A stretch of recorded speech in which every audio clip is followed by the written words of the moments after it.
pick up where we left off in 23 with the Montreal Alouettes and the Winnipeg Blue Bombers in the Grey Cup. And we all remember that dramatic finish, Glenn, led by Cody Fajardo down the field in the final minute for the victory. What a difference a year makes for Cody Fajardo, now coming in as a Grey Cup champ. Yeah, these two teams battled to finish season. They'll battle to start the 24 season. And let's start with Cody Fajardo. Almost called it a career at the beginning of last year. Got a call from Jason Moss and kept playing. And all he did was lead the Owls to a championship and took home MVP honors in the process. Zach Collaros was the opposing quarterback in the Cup. Bombers pivot knows that big game very well. Since being traded to Winnipeg in 2019, he has led the Bombers to the Cup every single year and won it twice. It was 10 years ago Mike O'Shea took over as head coach in Winnipeg. This is his 10th season, and what a remarkable run he's had, especially in the last 4 years, going to the Grey Cup all 4 of those years. And Jason Moss, he left himself a tough act to follow with Montreal. This is his 2nd year as Al's head coach, and we know what happened in 23. Great run at the end, 8 straight wins, including the victory over Winnipeg at Tim Hortons Field in Hamilton. 200 days later, we're about to begin again. Myron Mitchell, one of the newcomers for Winnipeg, back there with Johnny Augustine. It's the All-24.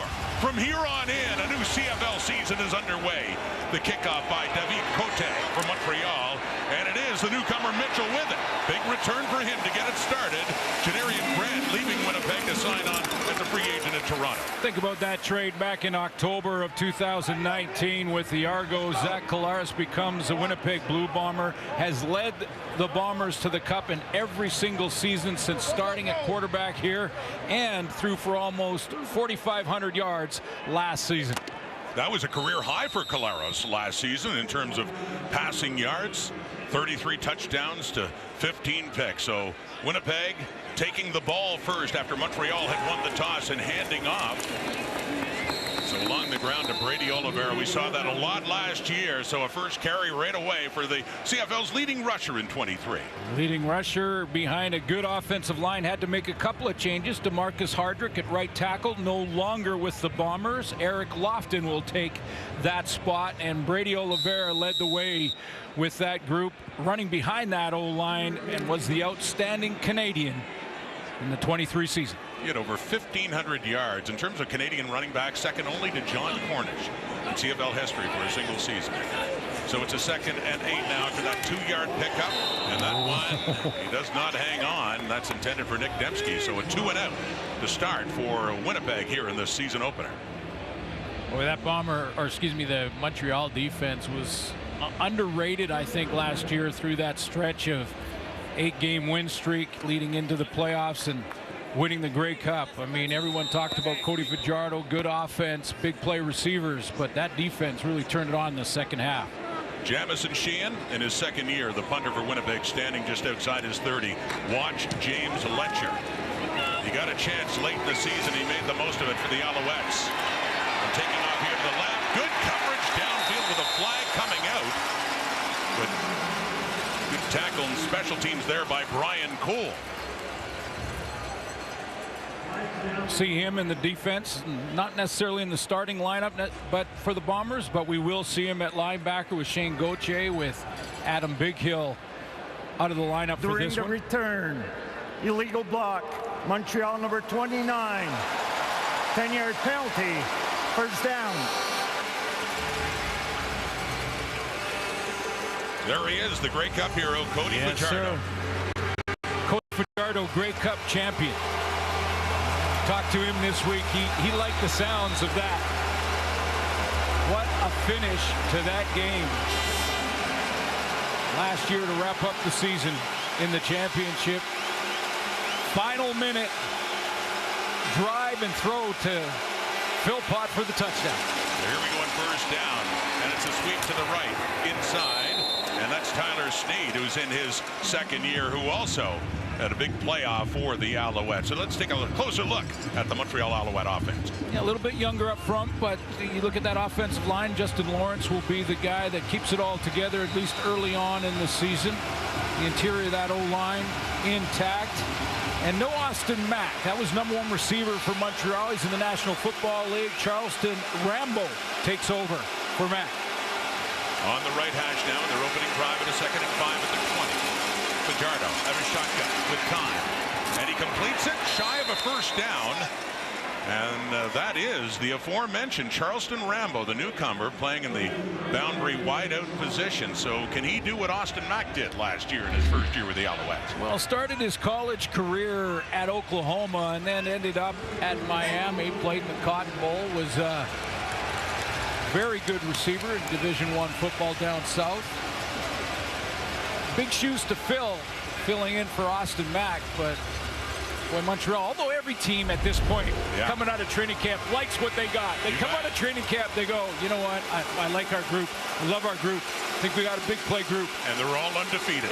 They're all undefeated. Joseph Zima standing back at the Alouette 10. New returner, Myron Mitchell, is standing back inside his 40 for this nice punt by Zima. So Mitchell takes it in the air and picks up about 4 or 5, and that's it for him as he's taken down.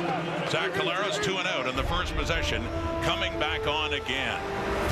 Amazing run with the Winnipeg Blue Bombers, starting a new year in 24. Yes, New York Fries, Thursday night football. Got us thinking as well as watching got this hungry. game. And the Bombers about to start their second possession. The two-time most outstanding player, Zach Collaros, at quarterback, handing back to Brady Oliveira, who starts to lose his feet, but he still managed to lean forward and pick up a good gain on the first down against that Alouette defense. A couple newcomers for the Montreal defense up front. Derek Wigan, former Calgary Stampeder. Eddie Berglund is also on that defensive line as a starter defensive end. Darnell Sankey led the way in that turnaround the midseason for Montreal, and Marc-Antoine Dequoy, the all-star safety. What a game breaker he was last year, wasn't he? He had a pick 6 in their visit to Winnipeg last summer, in summer of 23, and of course big one in the Eastern Final that helped Montreal beat Toronto. Faking to Dembski on the second down. Collaros runs out of time, and it's Sean Lemon who comes in. Lemon, one of the all-time sack leaders in the CFL, and is allowed to play. He has been suspended, but it's under appeal, so Lemon, until that appeal is heard, can keep playing for the Alouettes. Well, speaking of all-star at safety, there's Dequoy coming down from his safety position. He likes to play low, made some big plays last year from down there. In fact, a few pick sixes. When Zach Collaros saw that, he was trying to go deep down the middle. Coverage rotated to it. Sack for Lemon. Mustafa Johnson was in on that as well, but Lemon with the sack, 102nd of his career. Here's James Letcher, game breaker. We saw that late last year, and a good return, getting it up near midfield. And a nice spot to begin for Cody Fajardo. Collaros been sacked by Lemon before, and he was again there in a scoreless tie early. The season opener in Winnipeg on TSN. Finds Tyson Philpott for the game-winning touchdown. Well, the drive was amazing. There was just about 20 seconds left when Philpott caught that touchdown. 13 for the Bombers to try and come back. They couldn't. Montreal, Grey Cup champion. Dramatic fashion. Big time. There was a 2nd and 18, a 3rd and 5 on that. They extended the drive, ultimately winning in the hands of Walter Fletcher. A lot of talk about William Stanback leaving as a free agent to the BC Lions. And Fletcher, been a part of that Alouette offense in previous years, and looks like the feature back right now for Montreal. Well, coming off the edge, he's going to have to deal with this guy. Still around and still getting it done. Willie Jefferson, 33 years old, going into this campaign, and last year led his team in sacks. No Adam Bighill, late arriving from that injury, so Shane Gauthier will start in the middle, and newcomer on the corner, Terrell Bonds, playing for DeMario Houston. Fletcher stays in, no gain, 2nd and 10 at the Alouette 51. Fajardo running at a time. Celestin Hill, but nearly had him. It's intercepted by Brian Cole. Cole down the sidelines, finally forced out deep in the Alouette zone. Pressure was coming from Hava, and Fajardo is picked off early in this season opener in Winnipeg. I mentioned you're going to see some Brian Cole in the lineup. with Adam Bighill out, and he's going to disguise this nicely, kind of slides up like he's going to actually come on a delayed blitz and then drops underneath this throw. Cody Fajardo doesn't see him, and Cole is off to the races. I mean, great disguise by Brian Cole out of Mississippi.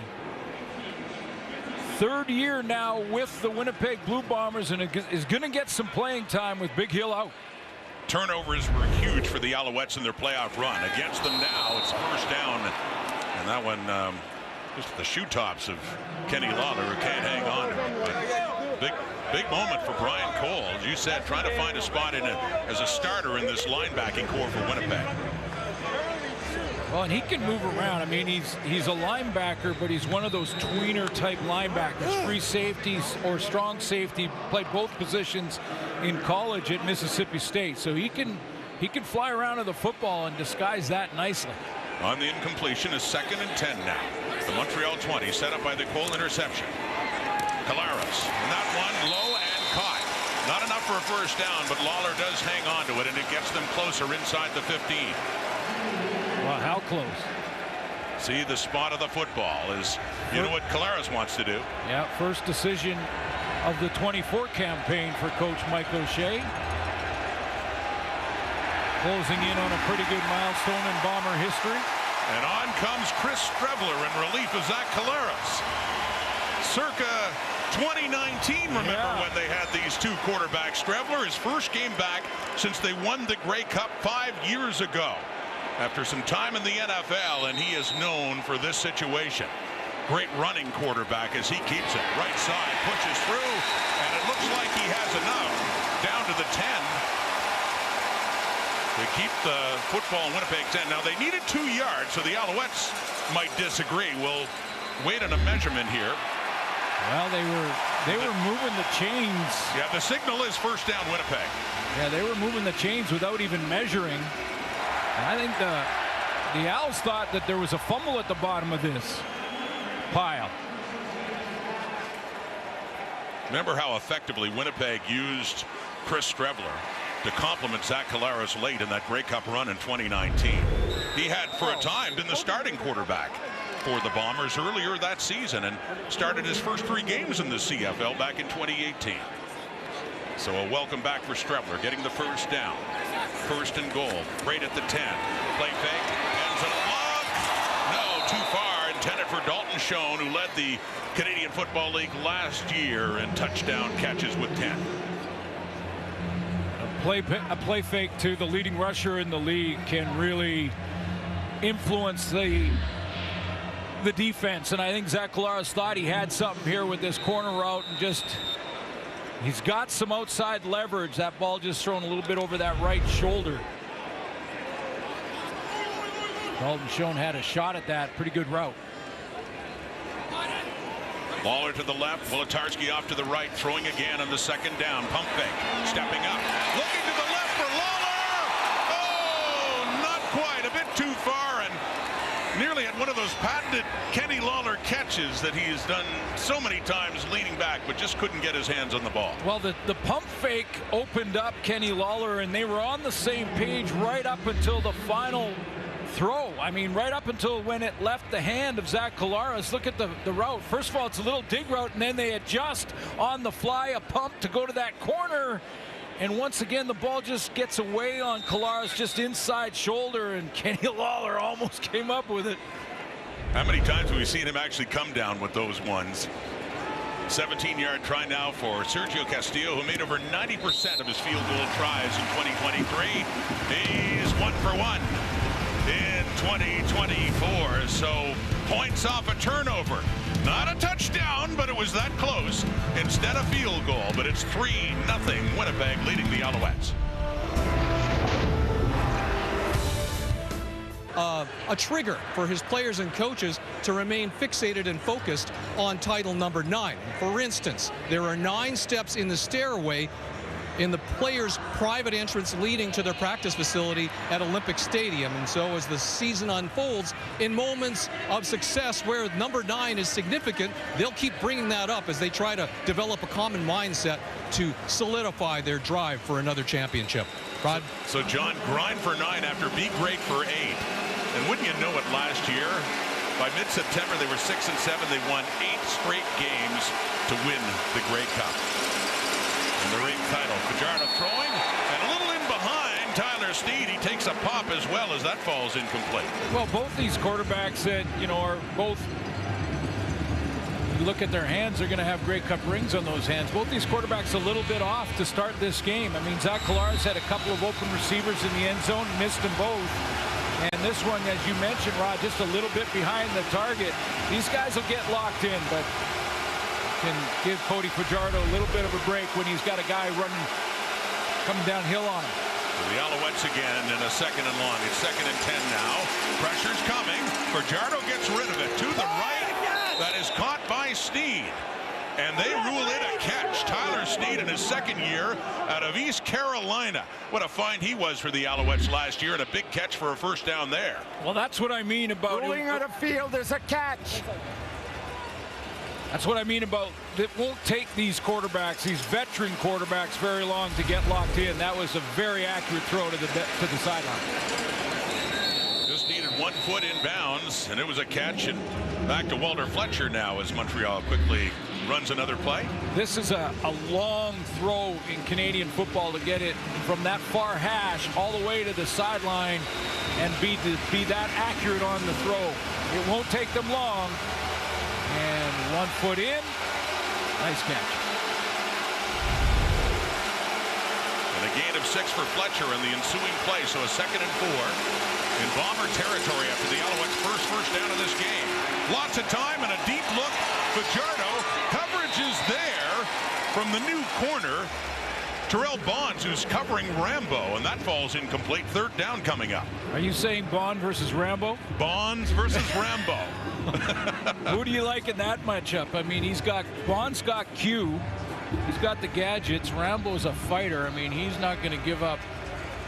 He's going to battle you all the way to the end. Bonds gets the first one. Terrell Bonds out of Tennessee State. Mentioned DeMario Houston. Moving on in free agency. Filling some big shoes there. The boundary corner is Bonds, with a punt from Zima and back from Mitchell. At the 15, trying to find a place to go. He can't. Ball comes out. Was he down? And it's Bryce Cosby picking it up. It is Montreal football. A newcomer for the Alouettes in Bryce Cosby with a big pickup on special teams. Mitchell, it comes out. And on the turf, Cosby has it. Montreal ball now inside the Alouette, or the Bomber 15. We'll take another look at the fumble. First of all, let's make sure that it was a fumble. I believe in the replays, the ball is out before they're down by contact. Terrell Richards is the one who pulls it out. Beverette's also in on the tackle. You can see Winnipeg, the ball is out. Challenged the previous play for no yards. Okay. The play will be reviewed. So Michael Shea has challenged no yards, which he can. So not challenging whether the knee was down. Obviously it wasn't, but and this is interesting. In the Grey Cup last year, Suits, you may recall, Montreal had a challenge for no yards on a fumble on a return by James Fletcher. A new wrinkle for us this year. That's a live look at the command center in Toronto. It's Dave Foxcroft and Jeff Harbin who will be ultimately deciding this, as they'll get a lot of different views to see whether or not it was no yards. Well, it's a 5-yard halo that goes all the way around the returner, and I don't think it's close.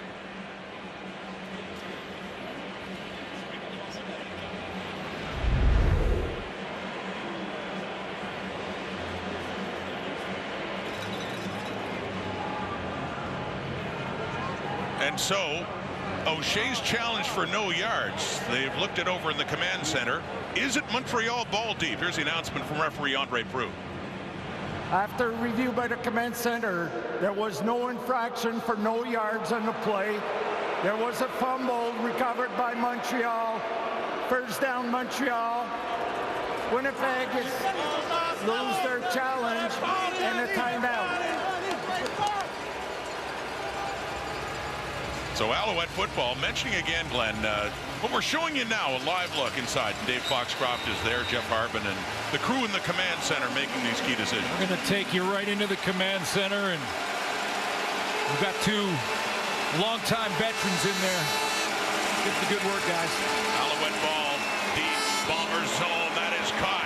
Tyson Philpott, touchdown! Well, isn't that fitting?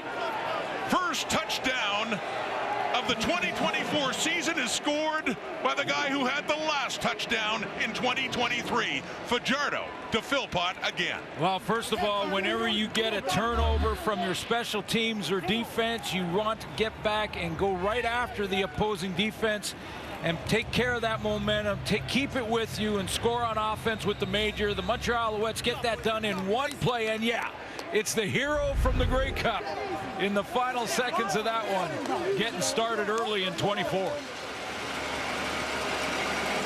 Drafted back in 2022, along with his twin brother, Jalen Philpott, who went to the Stampeders, and Tyson to the Owls. And what a career early on for Tyson Philpott with the Montreal Alouettes. Of course, a moment that could never be taken away in that championship last year. And what a start after the turnover and the punt return as Cody Fajardo finds Philpott again. Well, he's going to be ended up all by himself outside as the corner drops off on this play to help out on the deep route. So Philpott has lots of time to get turned around, and now he can put a move on the DB in the open field. And that was a great one inside, a little spin move to get into the end zone and finish off the run.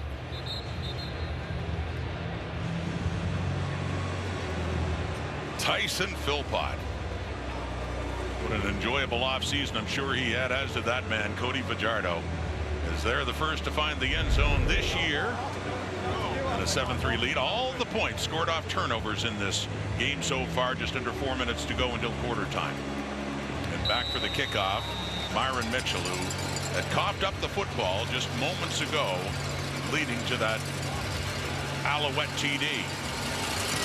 So Winnipeg getting the ball again, and Mitchell is coming in across the 30, breaking out left, and finally taken down up close to the 45 for the Bombers.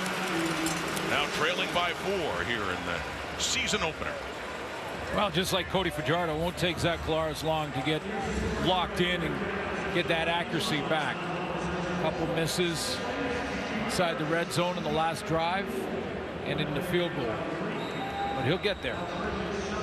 Off to a 1-for-5 start for just 8 yards. Of course, set up deep in the Owl zone after the interception by Brian Cole. So back to work again. But they're 45. Handing off Oliveira, who had so much work last year. But Collaros, of course. Well, he threw for 33 touchdowns last year. Yeah. And like I said, he'll get locked in quickly. If you take a look and go back to 2021, because some of the veteran starting quarterbacks in the league. What a difference, though. Right? That's amazing. Right? I mean, 90 for Zach. Won't take him long.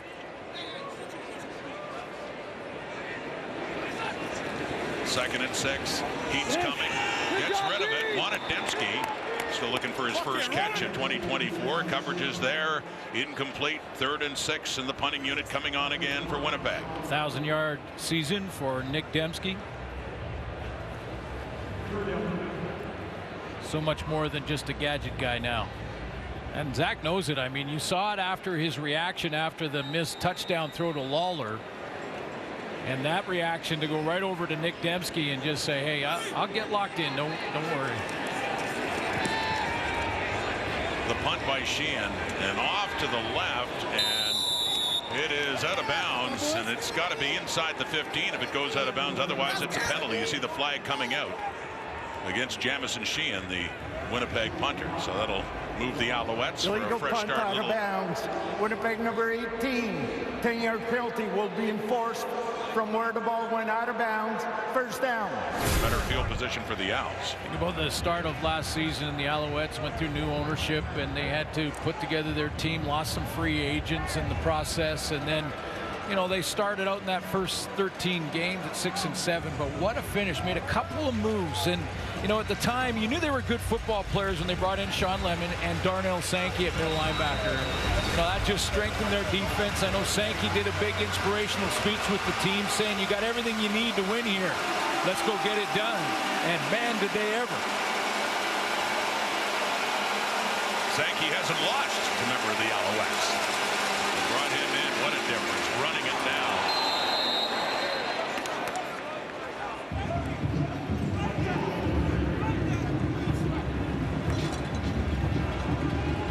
That's Sean Thomas Erlington. Started his career, of course, with the Hamilton Tiger Hits. So his first carry back home with Montreal. Went to the University of Montreal. He's from that city, and the chance as a free agent to head back. So he gets the carry and the pickup and a second down coming up.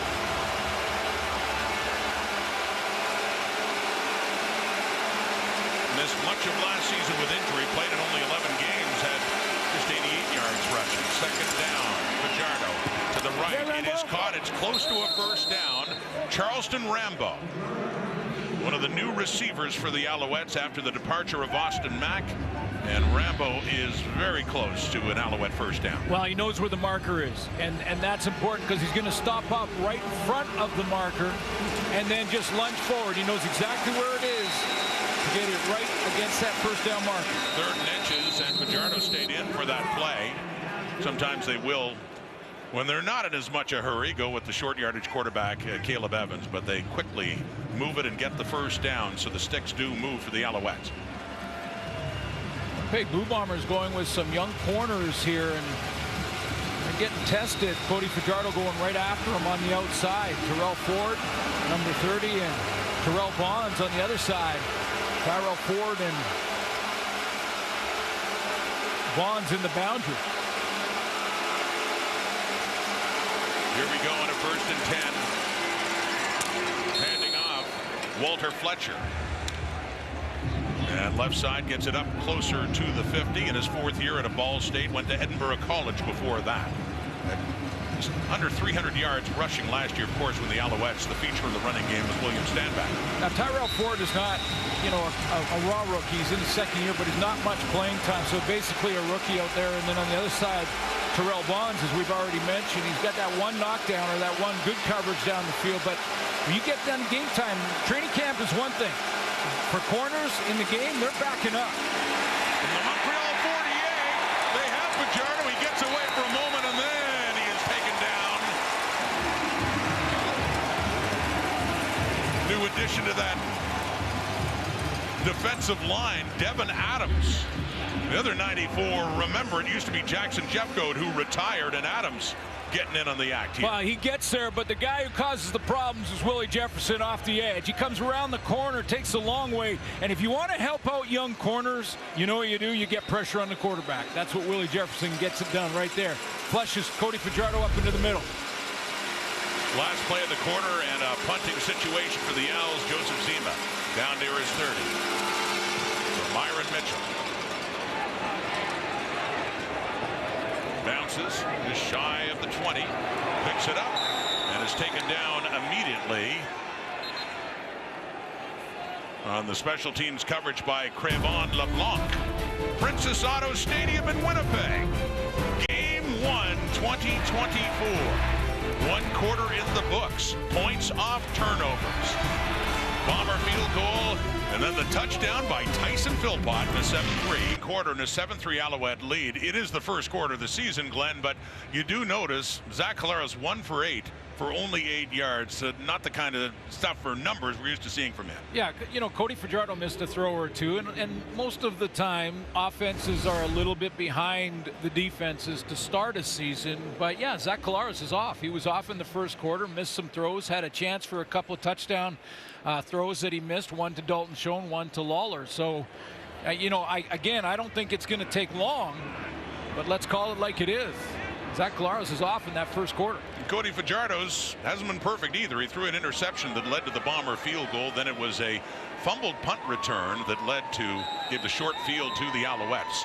And the touchdown pass from Fajardo to Tyson Philpott. Oh, he's got him. Fajardo Collaros taken down Derek Wigan. His 10th year out of Queens, and of course up until this season known as a Calgary Stampeder, but coming over, and Wigan gets the sack as he celebrates on Zach Collaros. Pressure will always trump coverage. They had a wide open Nick Dempsey. Stop it there. Wide open Nick Dempsey. But the pressure didn't allow Zach Collaros to get it out.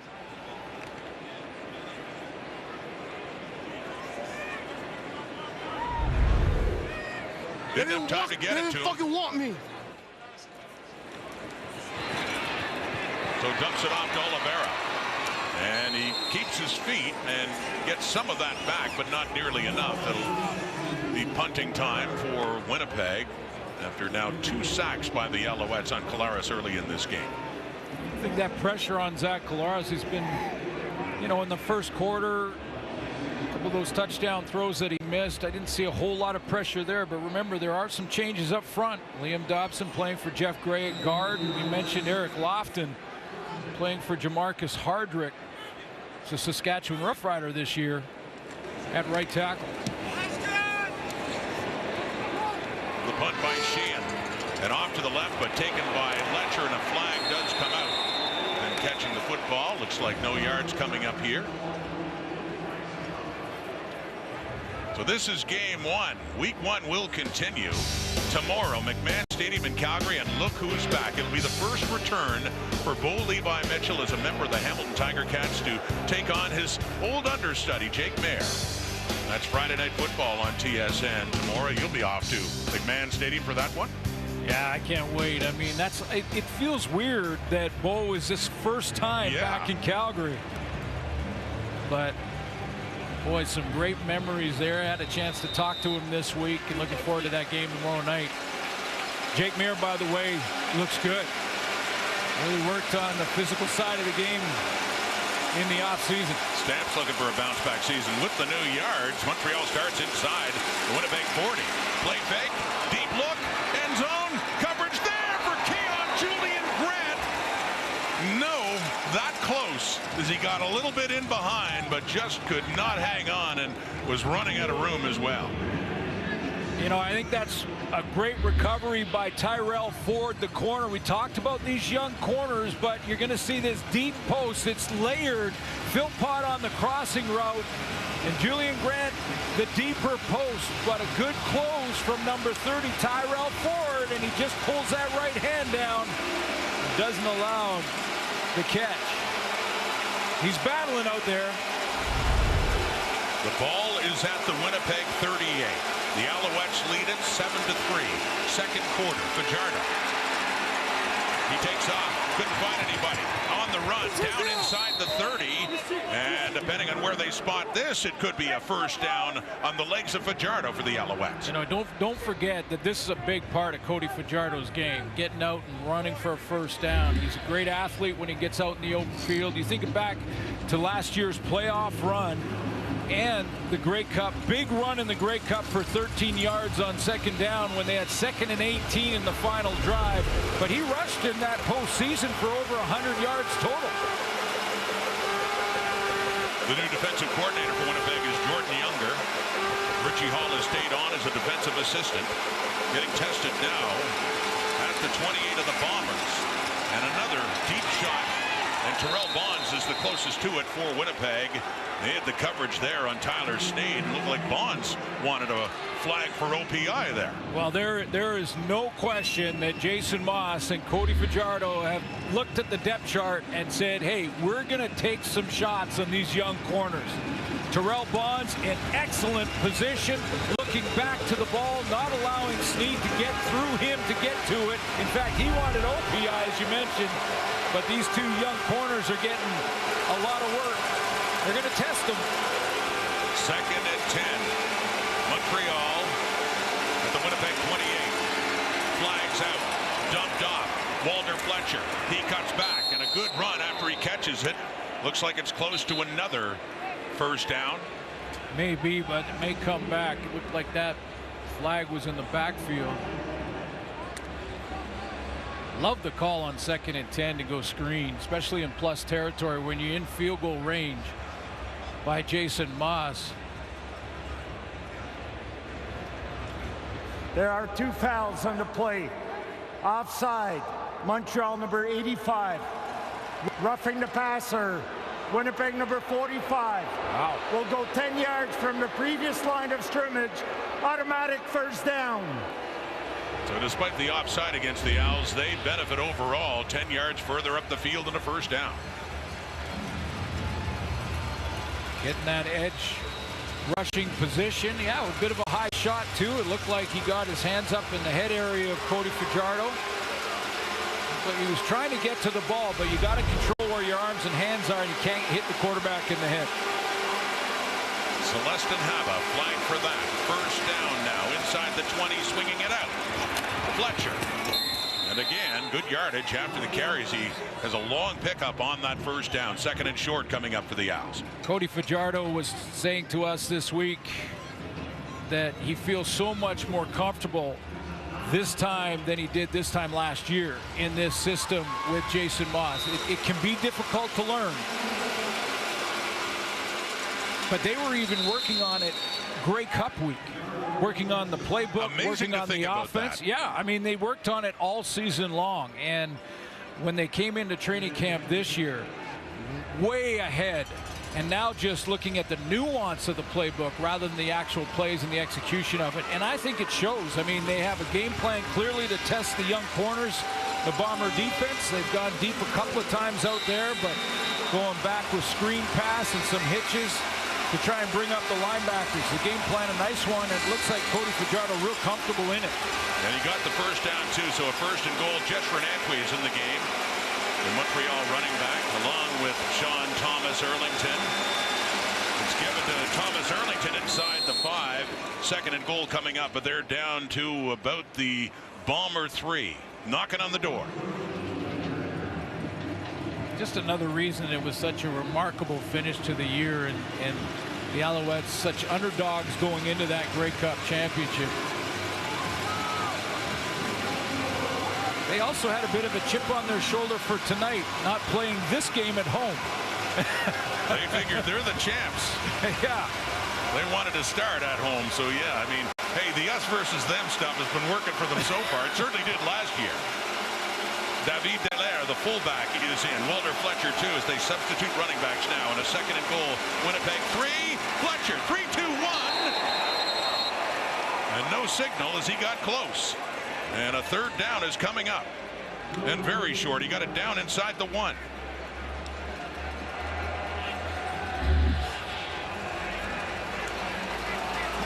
Not sure who came up with the hit. May have been the safety. Looked like it came from the secondary, anything, or anyway, Evan Holmes possibly got the push. Caleb Evans in at quarterback.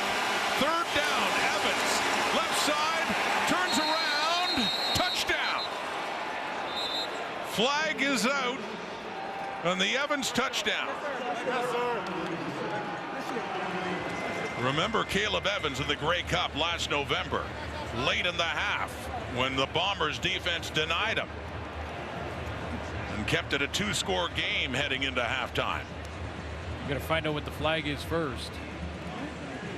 Looked like the ball crossed the plane before he was down by contact in our replays. And by the reaction of both teams, looks like that was a flag. The previous play is under review by the command center. Okay, well, we'll take another look at it.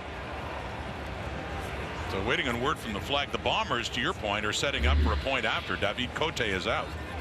Caleb Evans, interesting move here to spin back inside. Usually you're just trying to drive your way into the end zone. Oche there trying to make the stop. It's whether or not he was down by contact before the ball crossed the plane, because he spins around, so he show you the ball there. Hard to see. Review by the command center. Rolling on the field stands. Touchdown. They'll always take a look, whether it's a potential score or a score, but very hard to. Previous play, we had offside. Winnipeg number 94. That penalty is declined. Touchdown. There you go, offside Winnipeg. They'll decline that, but whether it's a potential score or a score, it'll automatically be reviewed. When it's reviewed, it's awful tough to overturn the call on the field when you're on the 1 yard line. There's just too much humanity smashed in there. Yeah, difficult to see. So Caleb Evans with the touchdown, and Cote in his 4th year out of Laval for the point after try, and he puts it through. So the Alouettes, who beat Winnipeg last November, are leading it so far in the first half, now 14-3. Of a short field after the no yards penalty on the punt return, and they made the most of it. Big run there by Cody Fajardo on a 2nd down play to get the first and keep the drive alive. Ends up going 9 plays, 38 yards. Takes up 4 minutes and 31 seconds. Quiets the crowd here and finishes the drive with a touchdown. The entire offense looks very confident.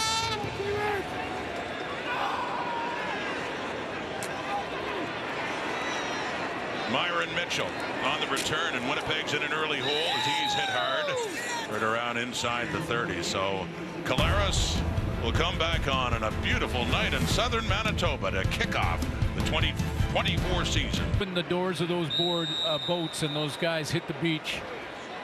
The greatest generation, and for a reason. Fighting for freedom and fighting for our democracy. And if you're watching the news lately, you have to work for that, and they paid the ultimate price. So at Juno Beach, Glenn, and this means a lot to us, of course. My father landed on Juno Beach later in the day, and this is the Canadian contingent to the Prime Minister, and you see Prince William there as well, and greeting Canadian veterans. And so many served and sacrificed, and so many lives lost, but in the name of freedom. D-Day, 80 years ago today. I saw Mike O'Shea earlier, and this keeper by Chris Strettler in the 2nd and 1 gets the first down. O'Shea, too, like you and I, very appreciative of military history. And no question, and we honor the greatest generation that hit the beach that day, but also the men and women right now working in the Canadian Armed Forces. Absolutely. You know what's going on around the world, and thank you for everything you do for our country. Thank you indeed. 80 years ago today, D-Day. Back here in Winnipeg, and midway through the 2nd quarter, it's 14-3 Montreal. And the Winnipeg 43 on a 1st and 10 after the Strettler carry. And the Brady Oliveira, and he gets the push, gets it up across the Bomber 50, setting up a 2nd down and short. Well, the Bombers went to the sideline, and I'm sure they got together offensively and said, let's go back to bread and butter. Let's go back to Oliveira. And let's settle in, get the O-line settled in. The way you do that is have them drive off the ball. That's Buck Pierce, the offensive coordinator, up calling the plays. I'm sure he went down to the office and said, guys, let's get back to what we do really well. Run the ball on 1st down, get the good push up front, let our guys settle in, and then we go to play action after that. Chris Strettler is in now. We wondered how Buck Pierce will use these 2 quarterbacks. Of course, Collaros #1, but having that Strettler option now, and a situation like this in a 2nd and short, he does hand off to Oliveira. It looks like he might have just enough. Be very close to another Winnipeg 1st down. Take a look at the options and how this will put the defense in a bind. With you got a guy that can run like Strettler, Oliveira going one way, and Strettler can make the choice there to either pull it or give it to Oliveira. That time he gave it to him, but he can pull it too, so you have to stay strong on the backside defensively against that kind of play. There were 2 instances in 2018 and 19 when Matt Nichols, the starting quarterback, got hurt, and Strettler became the starter in Winnipeg. They got Collaros as really as for an emergency basis because of all their injured quarterbacks in 2019, and in that memorable playoff run they worked together. Collaros ultimately leading them to the Grey Cup title, but Strettler had a hand in that too. Threw a touchdown in the Grey Cup to Andrew Harris. Completes that one to Kenny Lawler, and the Feast Lion is there to stop him in his tracks, but not before. They are close comes to another first down. Well, they get Lawler in motion in the backfield, but again, play action. So a couple of runs to Brady Oliveira. Now the fake to Oliveira, hold the defense, keep the linebackers in tight, and then fling it out there to Kenny Lawler. So a good gain on first, but a second and short. As you see Lawler there, didn't quite get the first down, and Strevler is back in. Well, we'll call him short yardage plus right now. He had a playoff game 5 years ago. All he did was run when he came in. And he runs there. Needed about a yard. Sankey went over the top. Sankey and Brady Oliveira are going to match up a bunch here in this one tonight. Oliveira, when you think of last season, you mentioned leading rusher in the league, all Canadian, outstanding Canadian when award day came around, and was first in every important rushing category, and a finalist for outstanding player. And a first down there. Brady Oliveira. In the Grey Cup last year, he had over 100 yards, 19 carries, 119 yards, and a touchdown for Winnipeg, as they had led early in Hamilton last fall.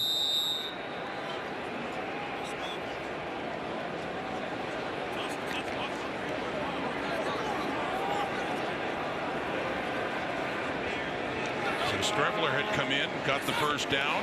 Collaros in again, handing off Oliveira, and just inside the 45. Center Chris Kolinkowski is going to get a block on Sankey on this one, and that's what the Bombers, to get that run game really going, are going to have to do. Get to that second level, and Darnell Sankey, the run stopper in the middle, great leader on that defense too. See, he's got to deal with a lineman now. You deal with an offensive lineman, that's kind of big on big up front. Well, big on big is truly offensive line against defensive line, but when you're talking Sankey at 240 and 6'1", it's big on big with middle linebacker too. Sure is. 2nd and 7 at the 44. Collaros over the middle. It is caught. Dalton Schoen has a catch in this game. Schoen, one of the top receivers in the Canadian Football League in each of his 2 seasons in it. And a first down there for Winnipeg. He takes a hit too from Marc-Antoine Dequoy here, who times that up real nice, but Dalton Schoen hangs on. Remember the Grey Cup last year, we didn't think he'd play. Yeah, had the ankle and really slowed him down, but he caught all 3 in his direction. Had 3 catches for 36 yards, and you're right, he's not at 100%. So the Bombers are moving on offense. They're down. Most of our panel tonight, yes. Farhan Lalji, who's going into the media wing of the Canadian Football Hall of Fame. Absolutely. Well deserved. Congratulations, Farhan. Well deserved, as my is friend. Steve Daniel. Yes. Very important. He's going in. These stats man for the Canadian Football League, Marc-Antoine Dequoy. He's getting it started in week 1 with an interception in the end zone to take some points off the board for the Bombers. How many times have we seen Dequoy do that? He had a pick 6 here in Winnipeg a year ago. I'll tell you what, he has got tremendous range. Now this is into the boundary with the hash mark, because you're on that short side hash mark. Doesn't have to cover quite as much space as if it was down the middle, but no, you got help. Drop that one because it's his own look, but Marc-Antoine Dequoy coming from the middle of the field all the way to the sideline. Another pick. He had a big one right here last year for a touchdown. He had 5 interceptions in all in 2023. He had an interception for a touchdown in the East Final against the Argos that changed the whole tone of that game. And now Montreal takes over thanks to another turnover made by Winnipeg. Well, he's a finalist out of the East for outstanding Canadian. You think back to last year, this was against the Bombers, cutting underneath that crossing route, took it back to the house. He had 3 pick sixes, one against Winnipeg, that one against the Bombers. Against the Argos, took one back to the house too. And how about in the playoff game against Toronto? Yeah. Big interception right there. Yeah, so, you know, I mean, finalist for outstanding Canadian, the best safety in the CFL is going into this season. That one against the Argos was so huge. It was early, but Toronto was driving for a touchdown. As said, it changed everything. So Collaros intended there for Walter Fletcher. It falls a little low and short. On a 3rd down now coming up. So a 2 and out after the turnover, but the Alouettes get to kick it away to Myron Mitchell and the Bombers and have them start over again.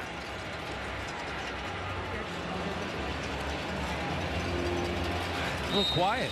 Yeah, I was going to say great crowd. You expect that. But It's a beautiful crowd. But they are a little subdued the way this first half has gone, to be sure. Joseph Zima from Melbourne, Australia.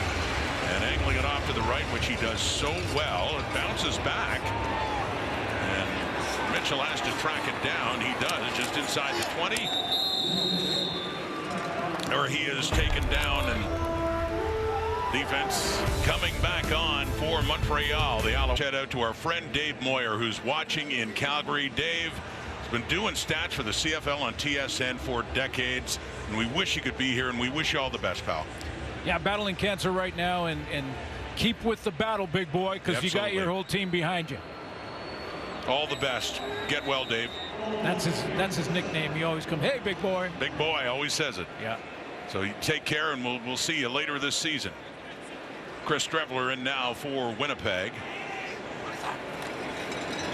On first down, faking the toss to Oliveira, he keeps it.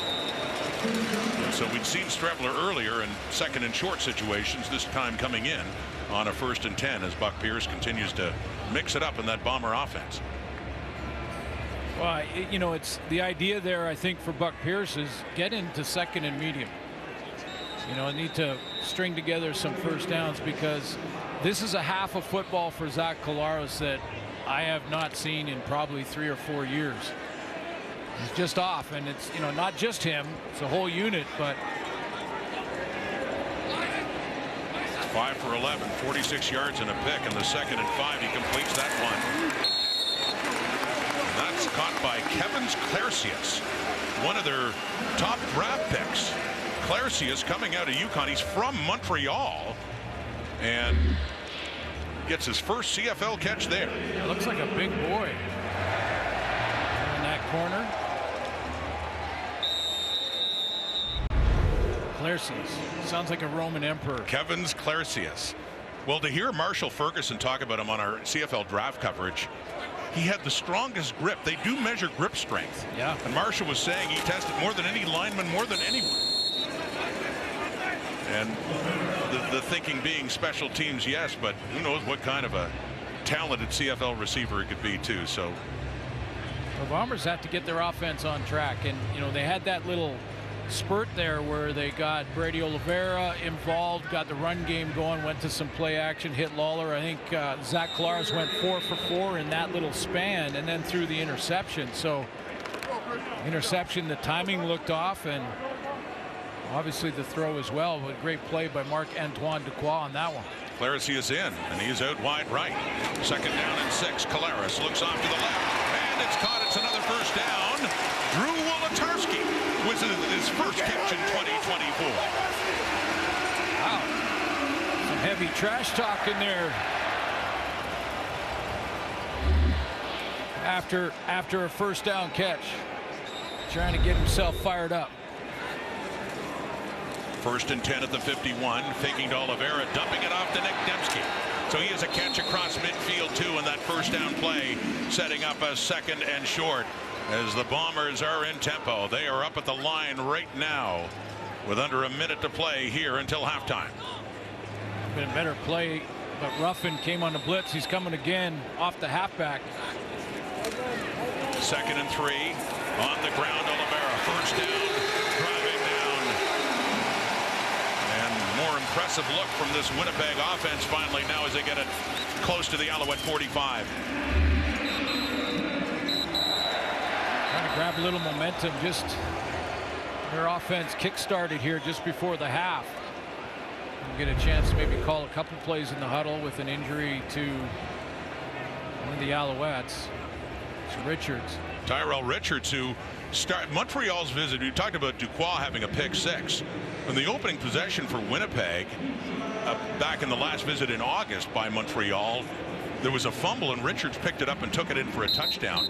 The Alouettes scored 17 points in that game, and the points coming from defense. They had 2 defensive touchdowns, but that was Richards there. And Farhan Lalji sitting in for Kate Burness, along with newcomer Enoch Mwamba, said new member of the band, and Davis Sanchez and Milt Stiegel, who didn't crack the Bomber squad. Thought 85 was going to do it. Hey, yeah. Well, we'll talk about that later. Three-man rush. Gets it away. That's a nice one. And it is caught by Dalton Schoen. Yeah, that's a confidence builder. All of a sudden, little jump in his step there as Kolar's trying to call the next play on the line of scrimmage. He's getting up there close now. But this is a confidence building throw. Wide side out. Remember when Cody Fajardo did it? That got him started. Here comes Winnipeg and tripped up. Just at the line there. That is Reggie Stubblefield, another guy who really made a name for himself in 2023, managing to trip up Brady Oliveira. How about his Eastern final against the Argos? Double figures in tackles, had an interception in that game. Great addition to that Owls defense last year. Blitz coming. Collaros gets rid of it. Looks to the end zone. No, just knocked away. Deontay Ruffin. Just when it looked like it was heading into the hands of Dalton Schoen, Ruffin to the rescue to prevent a Bomber touchdown. Well, the Bombers have everything they want offensively. Full blitz coming from the Montreal Alouettes, but they have it blocked up. Brady Oliveira stays back. They got the deep post to the middle. There's no Dequoy in the middle. They got all that they want, and Schoen in behind covers the ball, thrown right where it had to be. But one little fly in the ointment was Deontay Ruffin, who closed in a hurry and got the knockdown. Wow. He started on the corner in the Grey Cup and playing more inside now, and what a brilliant play. Noel Thorpe loves his versatility. In his third year out of Western Kentucky, big defensive play and the field goal try. It goes wide, but the ball nearly got coughed up there by Letcher. Well, the Alouettes catch a break there. That could have been a Bomber touchdown, but Castillo with the miss on that short field goal try. That was quite a close by Ruffin. We'll get back to that, but let's just take a look at this field goal again, because I thought it hit the post, but it didn't. Now it's live. Letcher made this interesting, didn't he? Did he ever? Could have let it go, tried to pick it up and touch the ball, and then had to ultimately get it before the Bombers did. So Montreal lucky only 1 point is on the board. Let's 1 point more for Winnipeg. Let's go back to Deontay Ruffin's closing speed. Play is under review by the command center. Dalton Schoen is the adjuster on the blitz. He sees full blitz, so he goes right to the hole to the middle. Deontay Ruffin is almost baiting him to throw it, and then closes that last 4 or 5 yards in a hurry to get the knockdown. What a play defensively. Had to show you that once more. Now, I'm not sure what they're trying to see, if whether or not this was a safety. Did he come out of the end zone with possession and then go back in, or was he just trying to gain possession? I'm not sure he came out. Well, his feet came out, but did he have the ball? Watch his feet. I'm not sure he has possession, or that the ball is out of the end zone. Right. So the Bombers are saying this should be 2 points, not 1.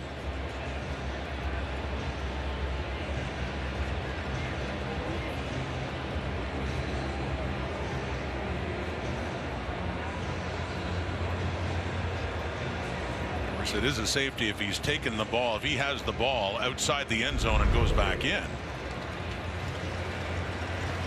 So well, this is an interesting one, because the call on the field is that they gave up a safety. So they called a safety. Yes. So they take a look at it, and is there anything to overturn that? Here's the announcement. After review, the ruling on the field stands. The ball carrier went out of goal and got back into goal on his own. It is a safety touch for Winnipeg. I can't remember too many times in all the years watching football that a team went for 3 and ended up getting 2. That's a good point. Been doing this a few years, and we see that's a first for me. Something new all the time, and it's good to see that Stubblefield is okay and went to side. He was hurt on the play, but it was ruled a safety, and the on-field officials felt like Letcher had come out of the end zone with control and then was tackled in the end zone. That's a safety, and that also means the Bombers get the ball back, although not a lot of time to do anything with it, but possibly a return.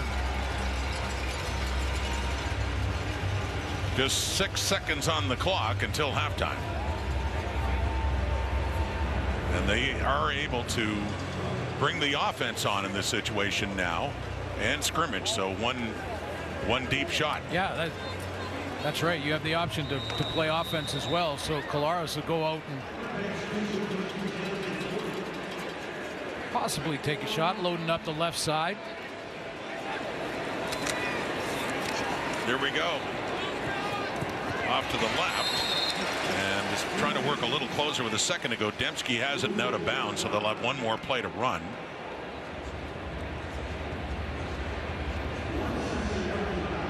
No, they bring it back to the 40, so ruling he was out.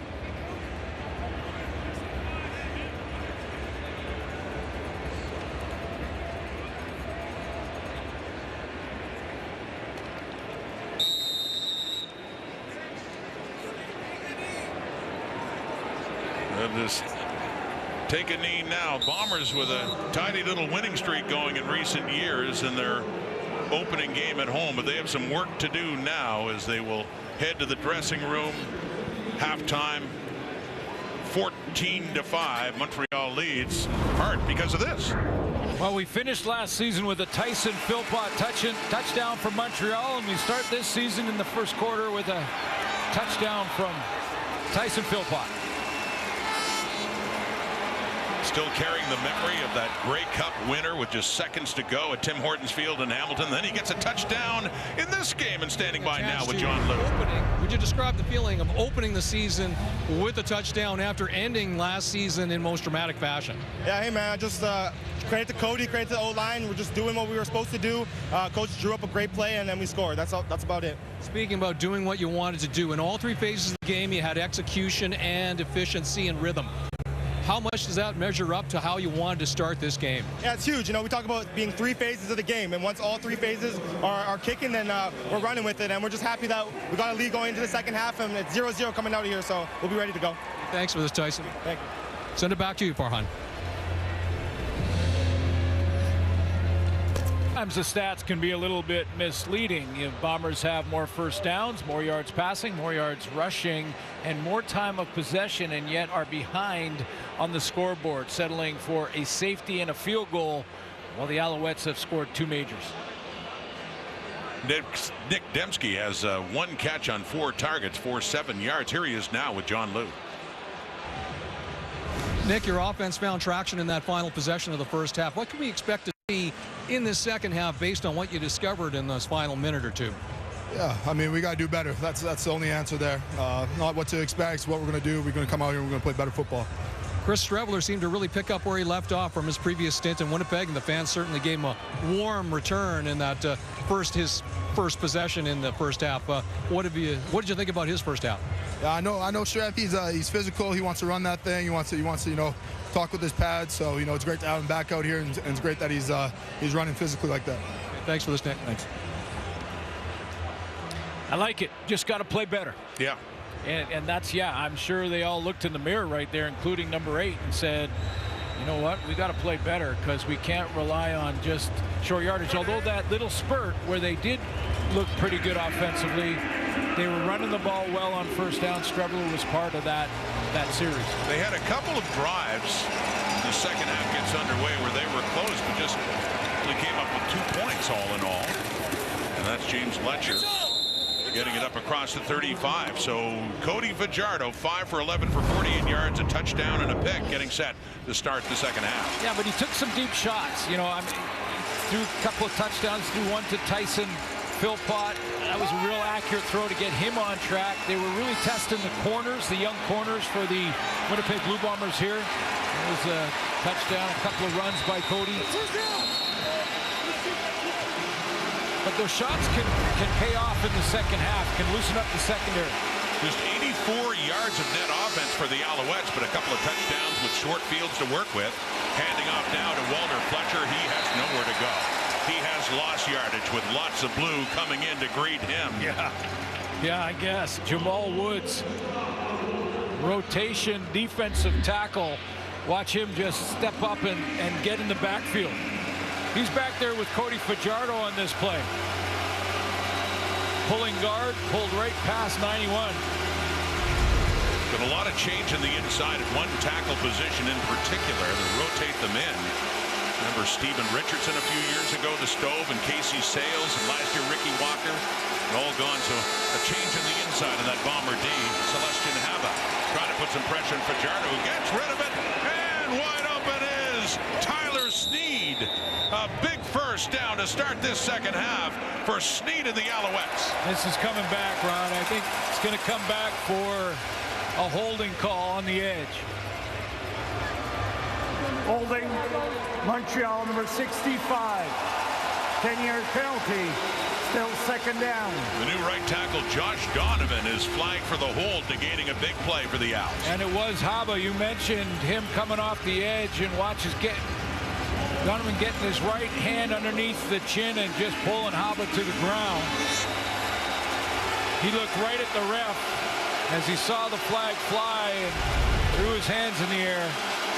Guilty as charged. Negated a 35-yard gain, instead pushed 10 yards back.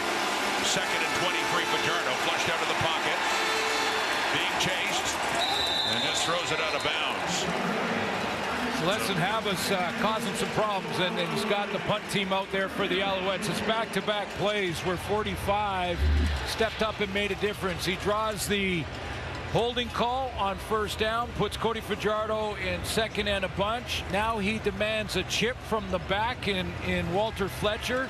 So that slows Fletcher from getting out into the patterns, and then runs Cody Fajardo out of bounds. He has to throw it away. Kyrie Wilson in there. So Fajardo on the sidelines now with Joseph Zima standing at his 10 for Myron Mitchell, the new returner, and a nice punt by Zima. He takes it around the 42. Mitchell. Good special teams coverage there by the Alouettes with LeBlanc in on the tackle. Let's go back to John. Yeah, Rod, the Bombers have sustained a blow to their offense. Kenny Lawler sustained an upper body injury in the first half. He will not return tonight.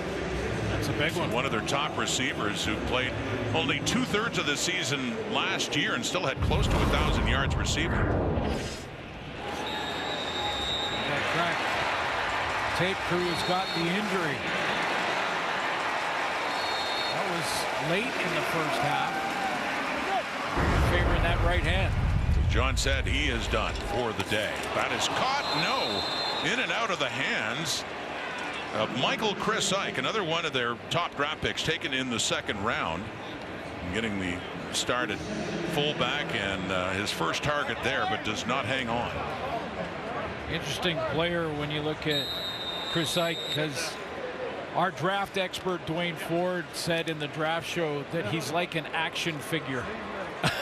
That was an interesting way to describe this guy. He is built. Drop that one and get another chance as this game goes on. Tested very well at the combine. They set up a screen. Dembski has it. Midfield and more. Nick Dembski loses the football, and the Alouettes have it. The Bombers appear to have turned it over again. Yes, indeed. Montreal football after a nice catch and run for Nick Dembski in frustration as he'll be heading off. Well, they're still fighting over the ball. Looked like Alouette possession, and they had signaled that it's gone to Montreal, but now they're still trying to sort it out. Najee Murray in the mix there as well. Yes, it is still a Montreal football. So more frustration in this opener for Mike O'Shea and the Bombers. Punched out nicely. Recovered by the Owls. And they lead it 14-5. Dembski of the football. In his short time last year with the Owls, he had a lot of big plays like that. Fajardo. Deep ball again. Down for Sneed. He's got it. Tyler Sneed gets to keep that big catch and gets it down inside the 20, down around the 15-yard line for Sneed in his second year of East Carolina. Well, they put 3 to the wide field, so that's a trips formation. Sneed's going to run just a little wheel down the sideline, and he gets him behind the corner again down there, dropping back. That deep outside third, well, actually it was Evan Holmes, a halfback, who dropped back corner in the flat. But now he's in a chase position. Sneed gets him behind. They're going after those outside corners. Gets it all the way down to the 17. He's limping now after that big play of 47 yards. Here comes Montreal. They have the lead, looking for more. Up to the right, it is caught. Tyson Philpott, the Grey Cup hero, with that catch in November, and he got the first touchdown of the season for the Alouettes earlier tonight. That one a shorter catch. It'll be second and long coming up.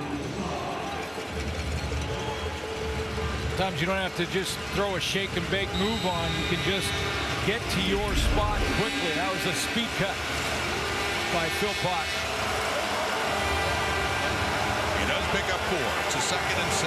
Early second half. Bombers in a spot at home they're certainly not used to. They are trailing by 9 against the team that beat them in the Grey Cup last fall. Alouettes. Fajardo. He keeps it. Gets it down to about the 12, just inside. Still not enough for a first down, and it would appear the field goal unit. And David Cote will be coming on to see if they can put 3 more on the board. Almost a spy looking defense for Winnipeg. They have Haba stay off the line of scrimmage, rush 3, and be patient with Cody Fajardo on that second down play.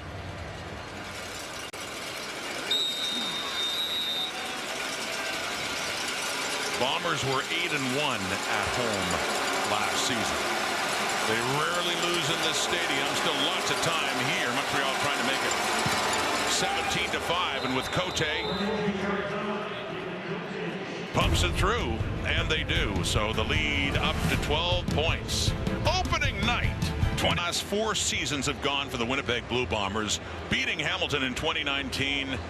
Jake Thomas celebrating that Grey Cup win, ending a long drought in 2021. There was no 20 season. They went to overtime, beating Hamilton again dramatically at Tim Hortons Field. The next year, trying to make it 3 in a row.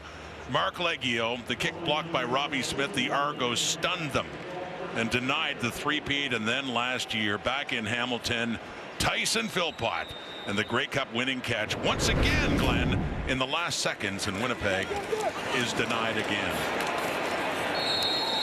Well, yeah, and you know, I start to think maybe a bit of a theory as to the slow start here in this game for the Bombers tonight, because losing in the final seconds of back-to-back Grey Cups, that doesn't sit well. In fact, when we talked to him, we asked Zach, we talked about it off the top, about, you know, the off season and dealing with that kind of a loss in the championship game, and he just in a few words said, yeah, not good. And maybe they're in their own heads a little bit. Strevler, by the way, was playing a different position on that last run. Collaros is in at quarterback. Strevler is on the field, so a different wrinkle here. And the handoff gets messed up and nearly fumbled. So that's lost yardage. Isaac Adeyemi Berglund, the former Stampeder, newcomer to Montreal, is in there as something went wrong in the exchange with Collaros and Brady Oliveira. Well, it's that ride and decide play, and Collaros has a chance to put it in the belly of Oliveira, but he's still making a decision. He hasn't decided yet, and he wants to pull it. Looks like he's a little unsure as to whether or not to leave it for Oliveira. Oliveira's just going to wait with eyes up and then take it if he has it, but he didn't have it. The punt from Sheehan. Fletcher has it inside the 25, goes left, finds some room down the sidelines and spins around to stay inbounds, and knocked down ultimately by one of the great special teams players for Winnipeg, Nick Hallett, takes him down. One thing, great features of Canadian football is the return game and the special teams, and that was a big run to get some nice field position and to bounce back from that bit of an adventure on that attempted field goal late in the half there. Hallett finishes it off. Fletcher, he got it started. 4 games left in the regular season. He returned a punt, a missed field goal, and then both for touchdowns, and then he had a kickoff return touchdown in the Eastern Final, changing the momentum against the Argonauts. 1st and 10, Alouette 45, and yeah, flags coming out with the snap of that ball and the offside. Way offside there. Rambo is trying to go in waggle motion. Remember, when you're coming up as a newcomer, as a rookie receiver there in Rambo, you got to learn all the motions, and that's one of the complicated parts of a Jason Maas offense, is outside of the actual execution of the plays in the playbook, there's pre-snap motion all over the place. Now most teams do it. That penalty is declined. second down. So learning a difficult playbook, not unique to Montreal, but it certainly is there. And Rambo was about 8 yards offside on that.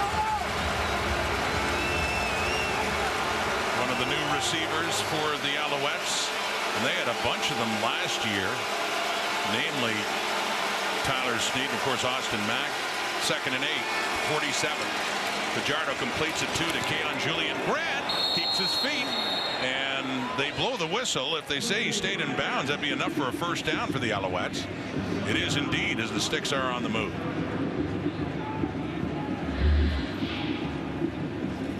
Julian Grant, nice crossing route.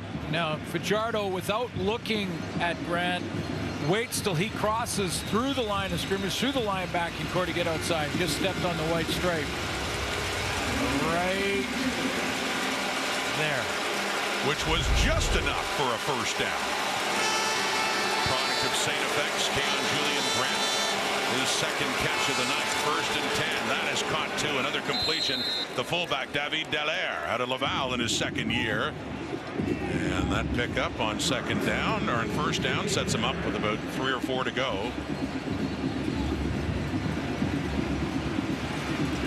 Wonder too how much the Bombers miss Adam Big Hill, and not just his skill set in that middle linebacker spot, but also his leadership. He went on the 6th game a couple of weeks ago, and they're hoping he can be back earlier. But yeah, you're missing someone like Adam Big Hill. That hurts too. With time, Fajardo. Willie Jefferson couldn't get to him. More heat coming. He does get it away, and coming in there is Tyrell Ford, who nearly had a pick intended for Tyson Philpott. Well, you know, you got to admire these young corners that are battling, and you got to see that. I mean, they're going to give up some plays. They're new. They're going to back off a little bit. You know, they're probably not going to take any, not calling them chances, but where you have watched enough video that you can take an educated guess and jump a play. They're not going to do that in their first game in the CFL, but they're battling back. Ford, his twin brother Trey, of course, quarterback in Edmonton.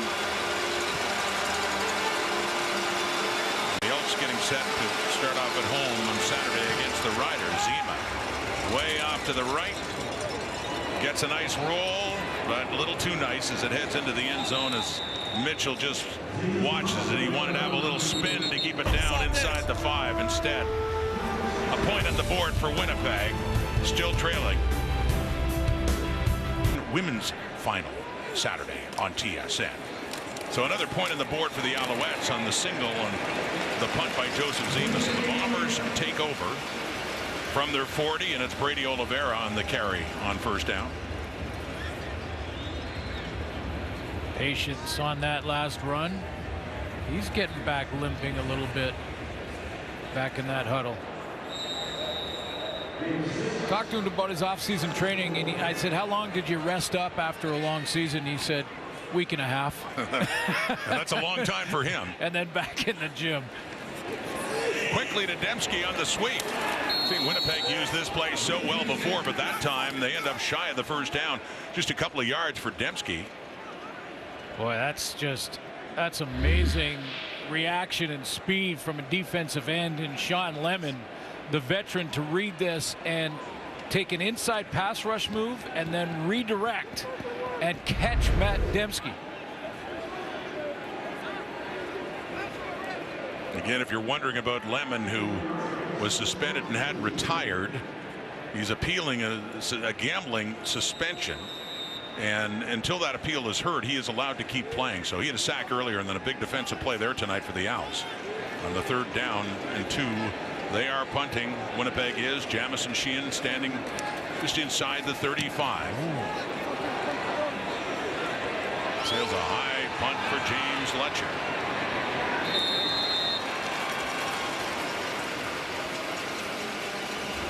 Cody Fajardo.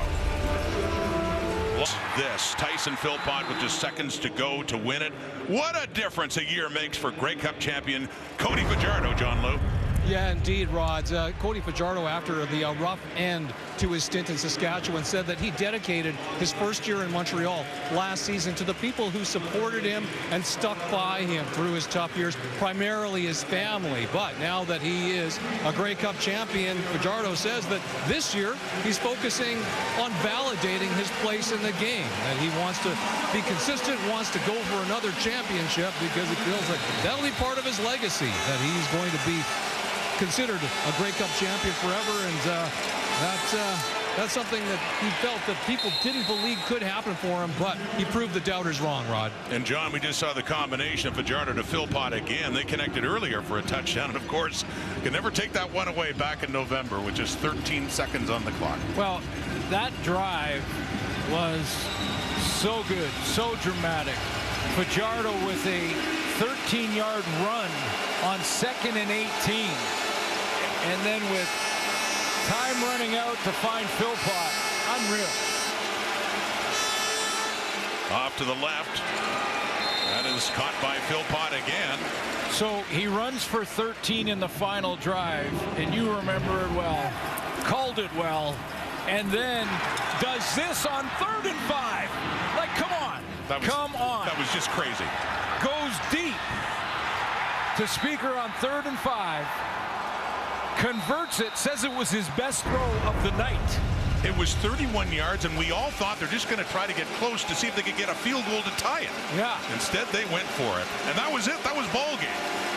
Then, of course, the next play was the touchdown. This time, they're 2 and out. It's Mitchell with it. New returner for Winnipeg.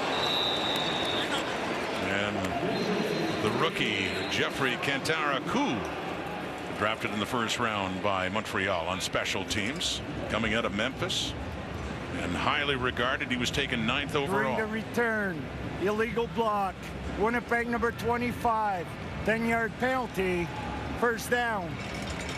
So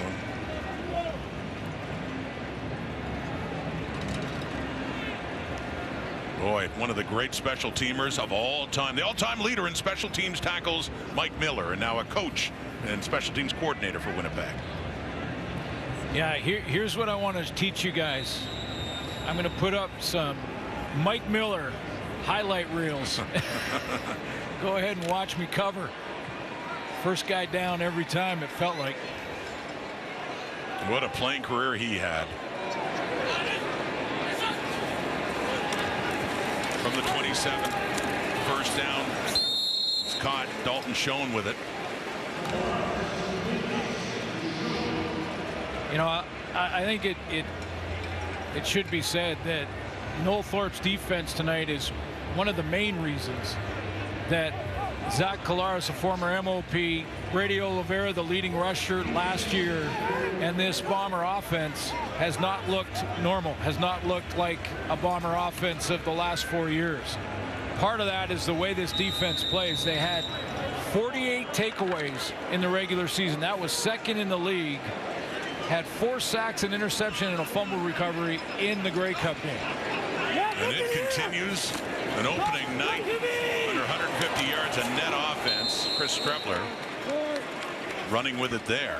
But I don't know if he got that first down. It'd be very close, but no, it's been a confident defense, and one that just progressively under Noel Thorpe got better and better. And that Eastern final, when they forced 9 turnovers of the Argos, a team that far and away led in terms of turnover ratio all season, that defense really stood up. A big reason why they've got a Grey Cup ring in 2023. So 148 yards net for the Bombers with Strebler in on a 3rd down and about a foot away. He keeps it, gets it, and more. Strebler still moving, taken down by Stubblefield, and he's angry.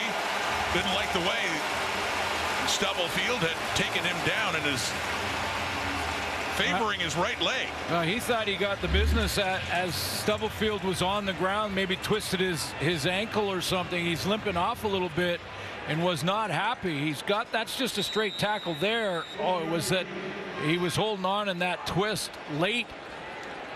I think Strebler has a bit of an argument. That's a tackle now. You can let go now. He's down by contact, but he gives him another twist. when he's down on the ground. No penalty flag. Claris back in at quarterback. He completes a big one over the middle to Drew Wolotarski. And a first down in the Alouette zone.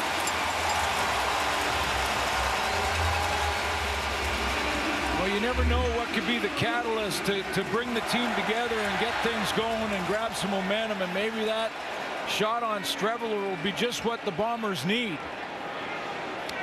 Pretty good composure for Zach Collaros. Step up in the pocket there. 25-yard pickup. Wolotarski. And a first down for Winnipeg. Stubblefield now is the injured player.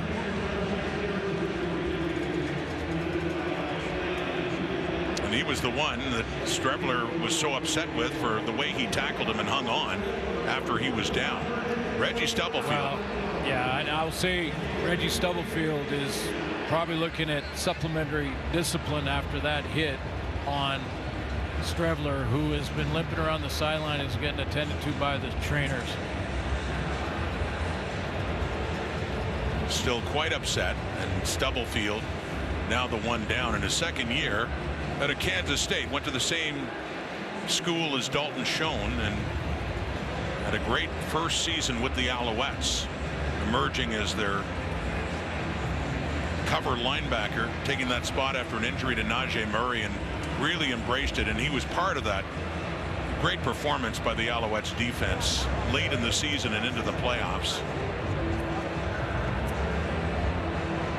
But you can't do what he did. Oh, before, definitely not on Streveler. No, yeah, you can't. Streveler's, you can tell, is visibly still fired up. I mean, thankfully not limping, and grabs a ball and looks like he wants to get back in there, but quite angry.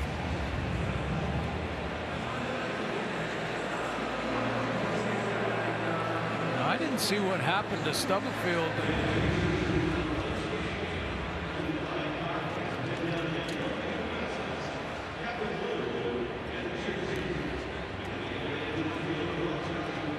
Card coming out.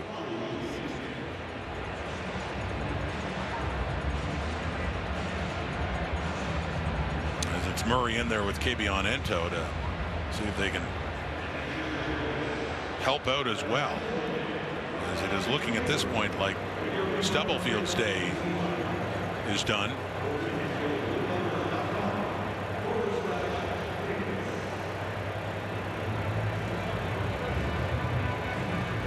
Just a play after he was cast the villain by Streveler. So putting some weight on his feet now and getting a pat in the back from his teammates.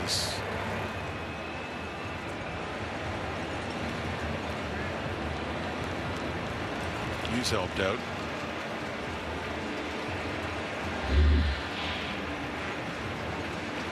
Take a look at how he got injured here. Reggie Stubblefield is coming on a blitz, and he comes inside. He gets picked up there, turns, and then goes down. So it wasn't a non-contact. Grabs the right knee. It wasn't a non-contact injury. He did get hit by that offense. So I think it was Eric Lofton. Eric Lofton got him up high. Eric Lofton got him as he got inside there, but it was just the way the foot planted in the turf.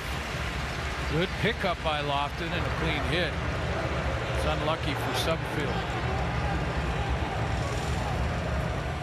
Who heads off late in this third quarter. 35 seconds to go.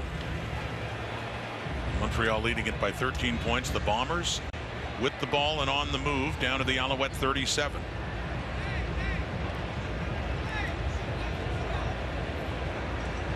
And the backup Sam linebacker Bryce Cosby, number 30, is in there now for Stubblefield.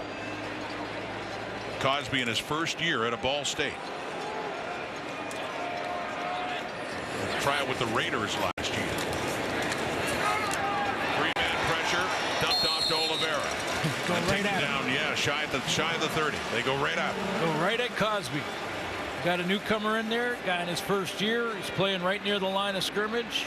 Flare the back out and Brady Oliveira, and Cosme steps up and makes the tackle. So Oliveira gets 5. 2nd and 5 coming up in what will be the last play of the 3rd quarter.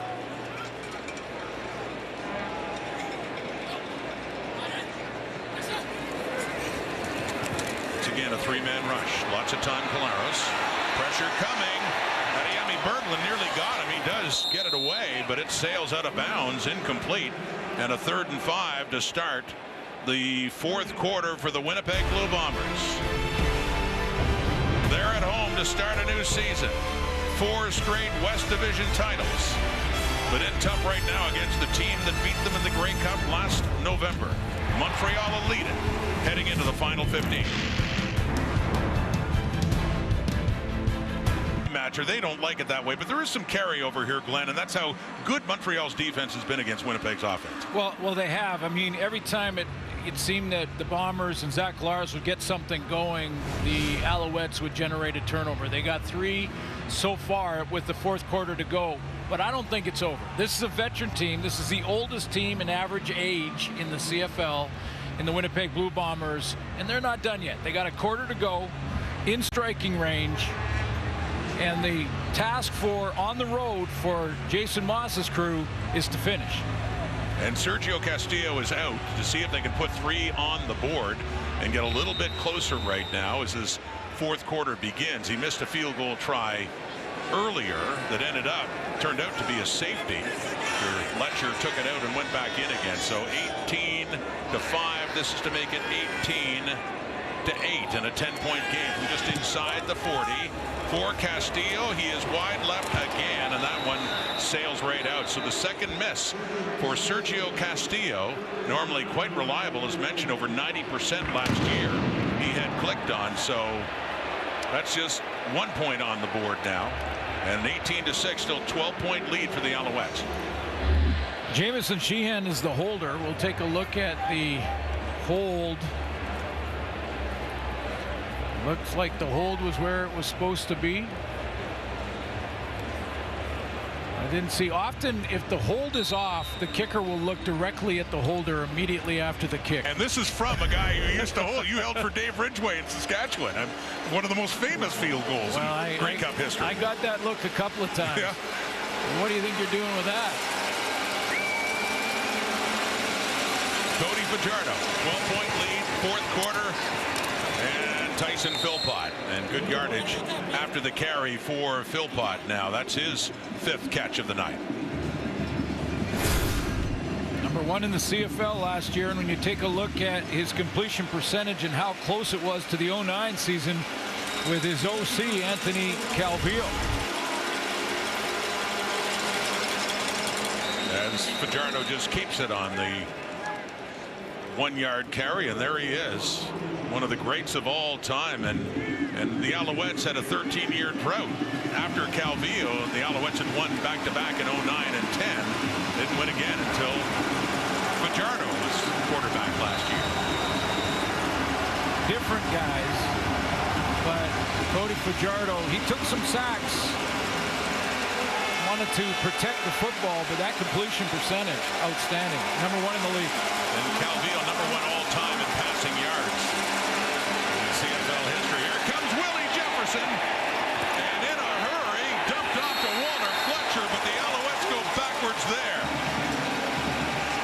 Yeah, it looks like the veteran Willie Jefferson was just, it's almost like on this play said, I've had enough. He's coming from the left corner of your screen, and he's going to beat the fullback, a tailback. Watch Jefferson come around the edge here.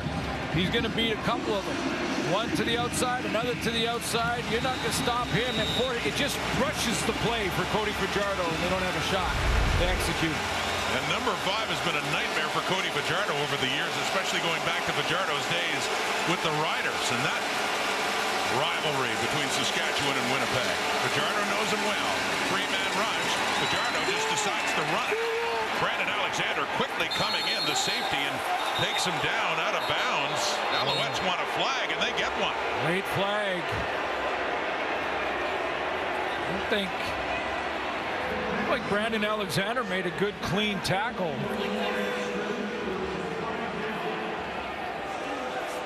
the Alouettes thought there was some extra stuff, or did Alexander get the face mask of Fajardo? Face mask. Winnipeg number 37. 15-yard penalty from the end of the play. Automatic first down. So the hand came in, just glanced the face mask, but enough for the flag on Fajardo, or on Alexander on Fajardo. Another look. You see the reach and the helmet go forward. Just for a moment before the arms came down, but right there. Yeah. Just touched it. Hand went down. Penalty. Big one too. Fletcher gets it inside the Winnipeg 40. Yeah, it was quick, but there's no sort of time limit for if you get to the mask. I mean, if you get the mask, you put it in the hands of the official. Bombers were off the field there, and that's not a penalty. I mean, that's the penalty that happens. It's just, it's not a bad decision by Alexander, is my point. Well, the many thousand in the stands don't like it. They're still expressing their dismay. Jillian Grant on that hitch takes off and has a first down and more down inside the 30 for Montreal. So a big turnaround and momentum here off that Alexander penalty. Well, this is a well executed bubble screen, not a bubble screen, but just a hit screen to the outside. For all those offensive coordinators that want me to get the terminology bang on, it's just a hit screen, but well blocked at the point of attack. He's down outside the 20 now. 12-point lead, looking for more. Love now to Philpott. He turns around, he gets only about a yard on that. Well, the Bombers have lost Kenny Lawler early in this game to injury, and the Alouettes have lost Tyler Sneed. I don't think he will be returning. He's got down that sideline, had great concentration on this deep ball against the zone earlier in the game. And coming up after that tackle, and again, clean tackle there, but it looked like Ford just kind of fell on the back of his legs. They're just inside the 20, and quickly again over to Philpott, down to the 15, working in it a little more. So an opportunity here at 12 to make it a 15-point lead, with a third down coming up, and we expect to see David Cote coming on to see if he can add another field goal here for the Alouettes. You know, I would call that a successful drive for the Owls, though. I mean, hit screens took the Bombers out of really any big time, blitz packages, trying to create a turnover, and could match the field goal attempt. Cote, 1 for 1, 21-yard try. That's another.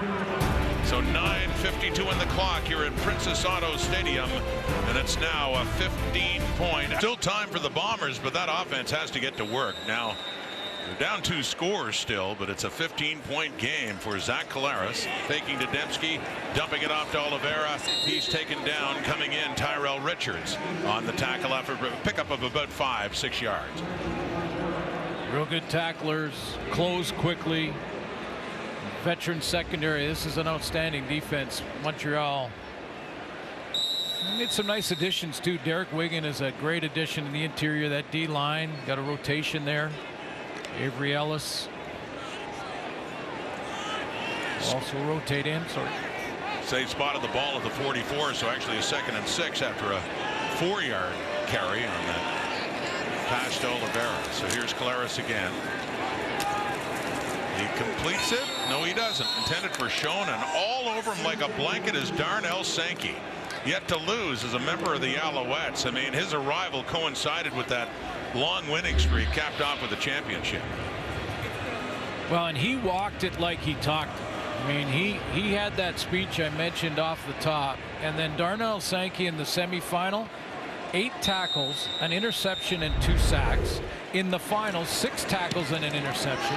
And in the cup, 8 tackles and a sack. I mean, he walked it like he talked it. What a great acquisition he was. And here's Letcher on the return. And gets turned around and flops down on his back at about the 33-34.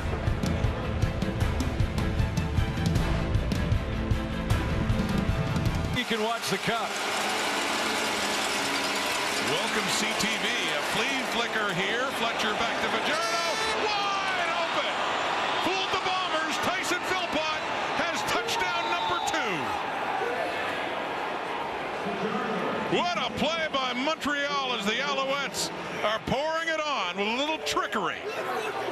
76-yard touchdown on the flea flicker. Cody Fajardo to Tyson Philpott again.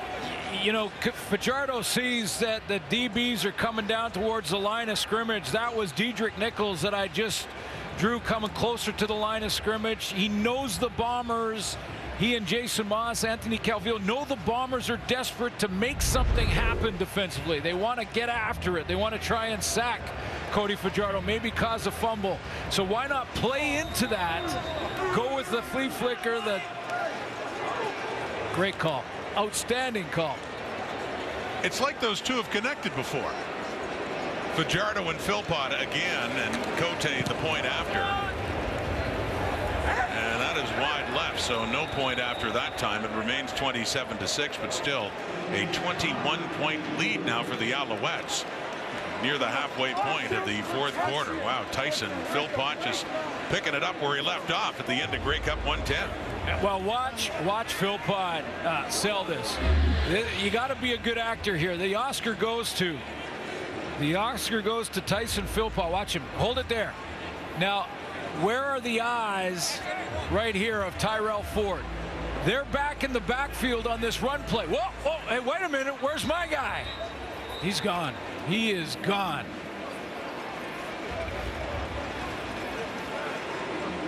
You know, the Bombers trying to play desperately to come back in this game. They're trying to get aggressive. You see Diedrich Nichols up in the line of scrimmage.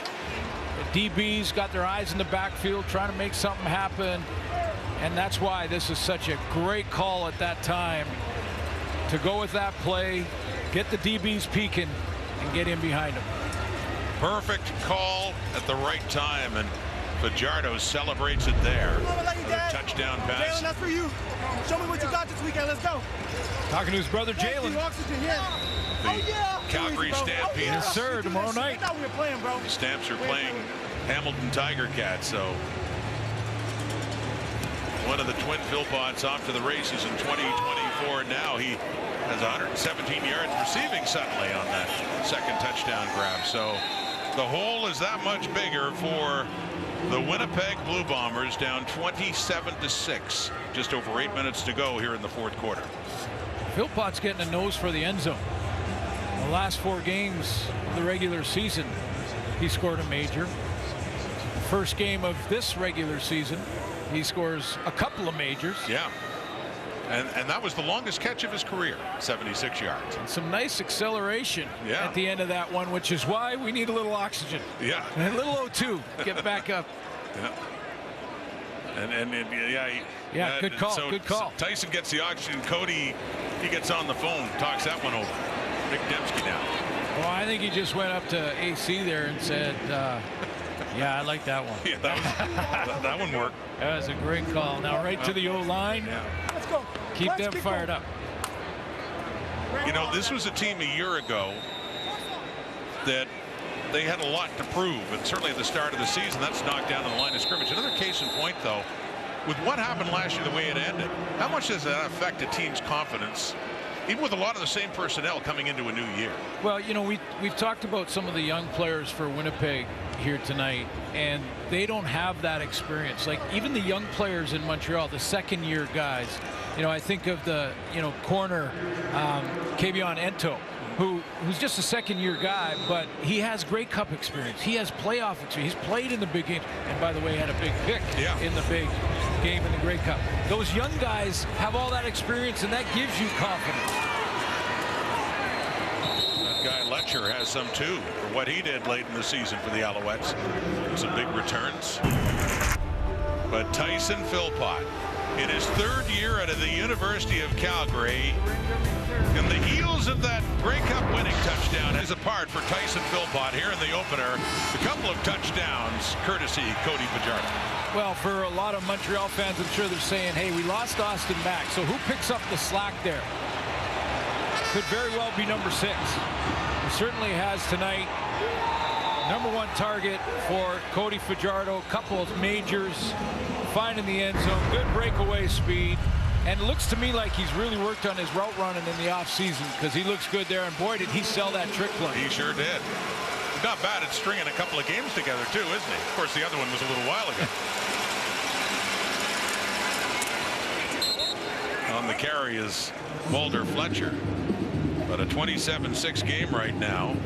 And not over yet. The Bombers still have time to add to their lead, but fewer than 10 points. It happened only once last season. It was here in week 3 against the BC Lions.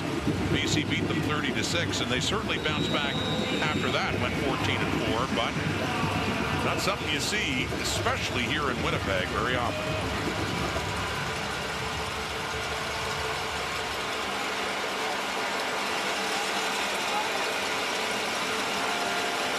Montreal in charge, up 3 touchdowns and with the football, 4th quarter. And it is back to Philpott.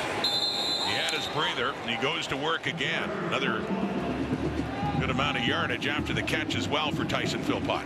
But I know exactly what Cody Fajardo was saying when he told us during the week that he's got just a completely different comfort level with this offense, and he has shown it throughout the game, whether it be the short game and these little hitches, or when he tried to press the ball deep on the outsides. I mean, he looks in complete command of this offense.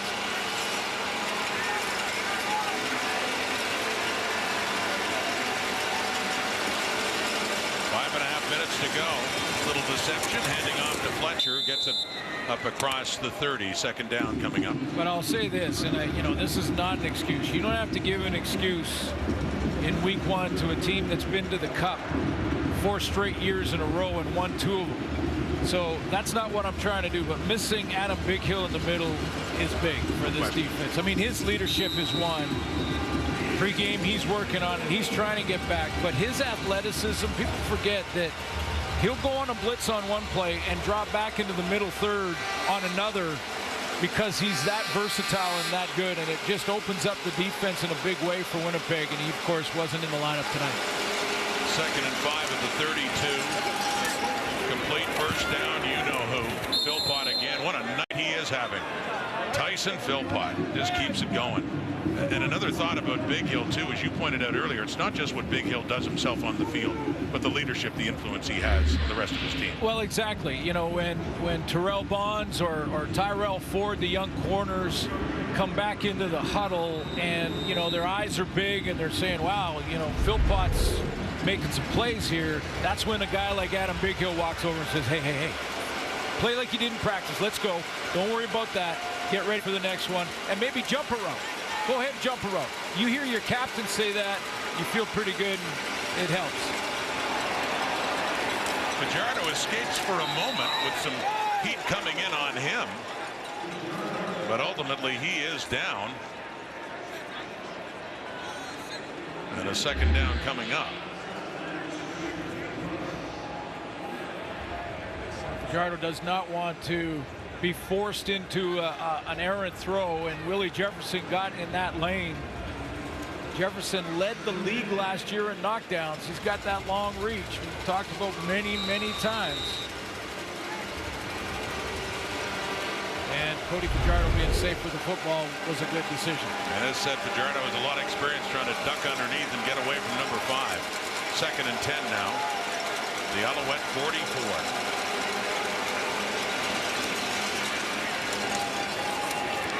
Gets it to Fletcher. Gets a few more yards, but 3rd down, and Ziem will be coming on to punt it away. Chipped away at the clock that drive. Safe throws, and you know, with a decent punt here, got some putting it Zach Collaros in a bind with a long field, and that was really the goal of that drive. Get out of your own end. And it's 11 straight completions for Fajardo. Not enough for a first down, though, as they call the 3-minute. And this opening night of the Canadian Football League season, we're just getting started. 3 more games to come in week 1. Take a look at Myron Mitchell replacing Janarian Grant as the return specialist. Grant moving on, signing with the Toronto Argonauts, who open up against BC at home on Sunday. Timeout, Montreal. Timer, please reset the game clock to 2 minutes and 41 seconds. 2:41. Yeah, interesting matchups with Bo Levi Mitchell going back to Calgary tomorrow night. First time, and again, that feels weird to say because it feels like a long time since he's been there. And it was just, well, for one thing, he missed a lot of time with injury, but also it was never on the sked. Hamilton didn't go to Calgary last year. They didn't last year. Just one game against those two teams played against each other, and that was in Hamilton.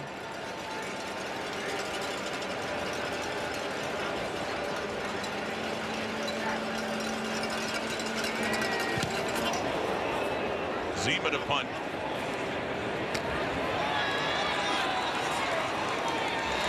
And Mitchell on the return.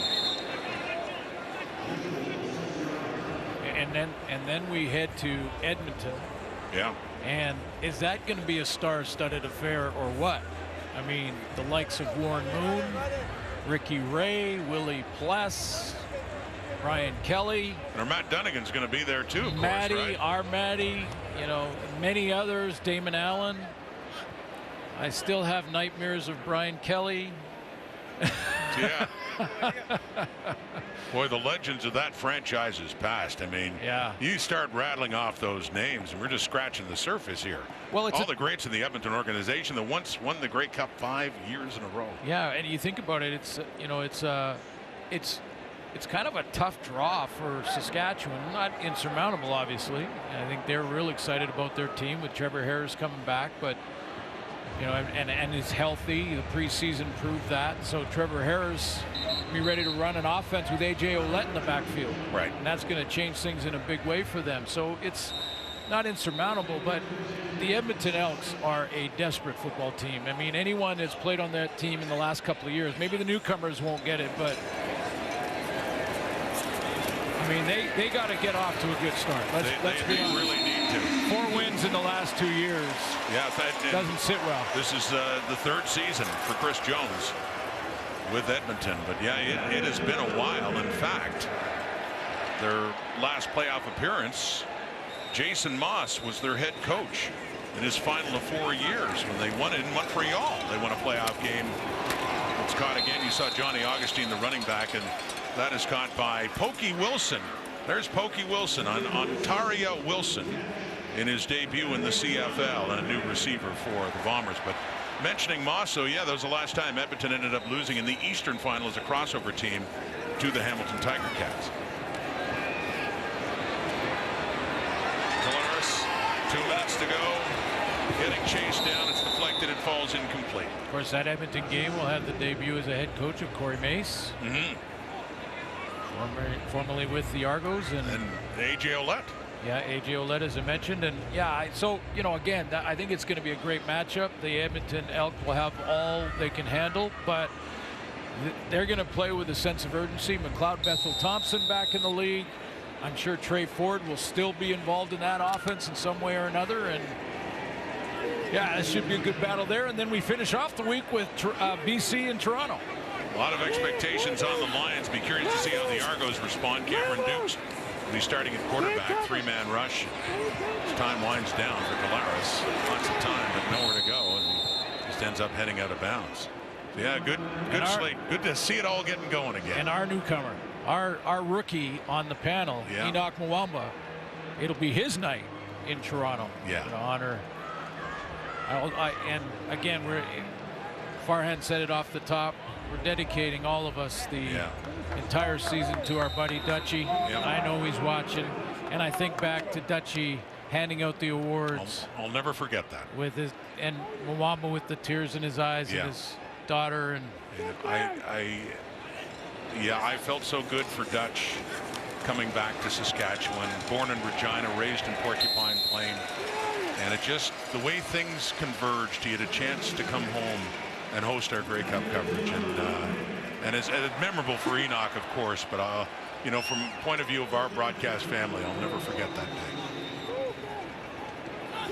So we might have a very emotional final game of the first week of the regular season. Yeah.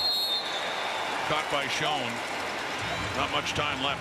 But a point about Enoch, whose career started here in Winnipeg, drafted by the Blue Bombers in 2011, and time in Saskatchewan. Of course, he had time with Montreal, played for both of these teams, and you know, wrapping it up, wasn't able to play last year, but wrapping it up in style. And that Grey Cup victory for the Argos over these Bombers at Mosaic in Regina. Augustine again, product of Guelph, the veteran taking it down near the 10. And I'll tell you what, the West Coast is excited about their football team. Oh yeah, I can see that. Vernon Adams, and I know they've lost a couple of weapons, but they feel real good about their squad coming out. And the Grey Cup, from what I understand, is already sold. And we're in game 1, and it's already sold over 40K. Dalton Schoen takes it down near the goal line. Kavion Ento and Marc-Antoine Dequoy keeping him out of the zone. And Winnipeg getting close, and the Bombers yet to score a touchdown in this game.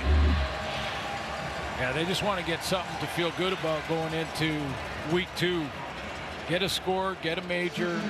You know, obviously Montreal playing a little differently with the lead and 3 minutes to go. A little more room out there. And Augustine takes it in for the first Winnipeg touchdown of this first game of the year. Not nearly enough, but it's something for Bomber fans to cheer about in a difficult night.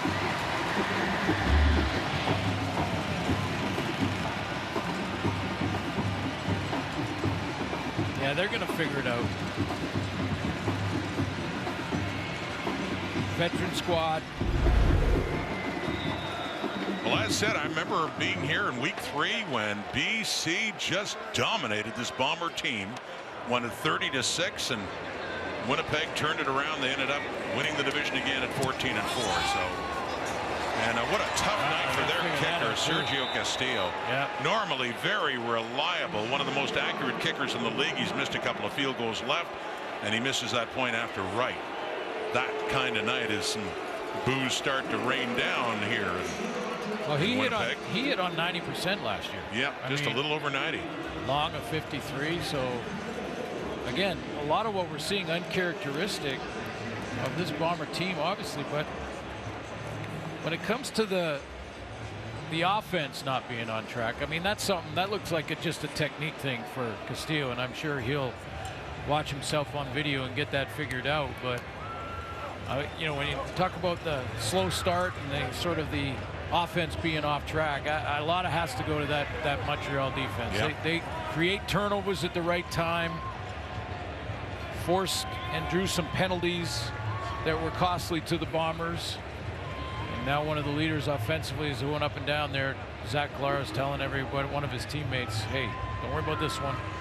Get back to the drawing board. But a nice game plan for the Montreal Alouettes on defense, and executed well. And again, the comfort level of Cody Fajardo was very evident tonight. Yeah, very evident tonight. And building on that confidence we talked about, in that East final, nothing against the Alouette offense, who didn't have to do as much because defense and special teams were so good. But heading into that Grey Cup, Alouette defense was still very good, but Fajardo in the offense, when it was needed most in that final drive especially, even starting the second half when they exploded down the field with some big plays, it wasn't just the defense in that Grey Cup. They got it done, and Fajardo in the offense did on that day against Winnipeg too.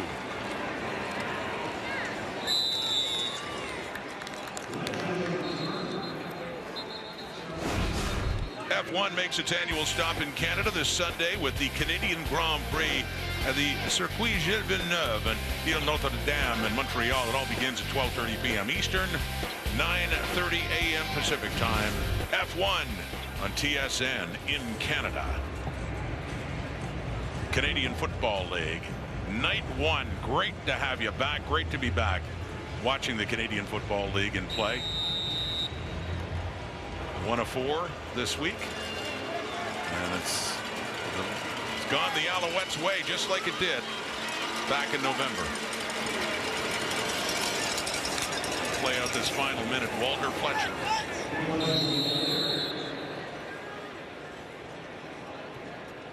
But I was going to say another thought about that defense for Noel Thorpe and the difference it made late in the season. Yeah, oh yeah, big time. Darnell Sankey,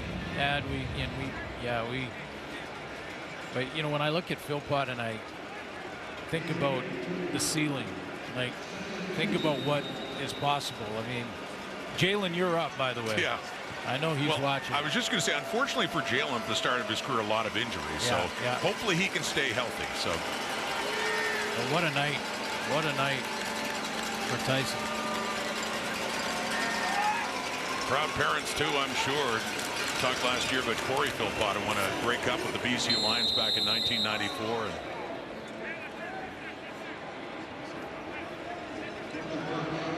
And a football family.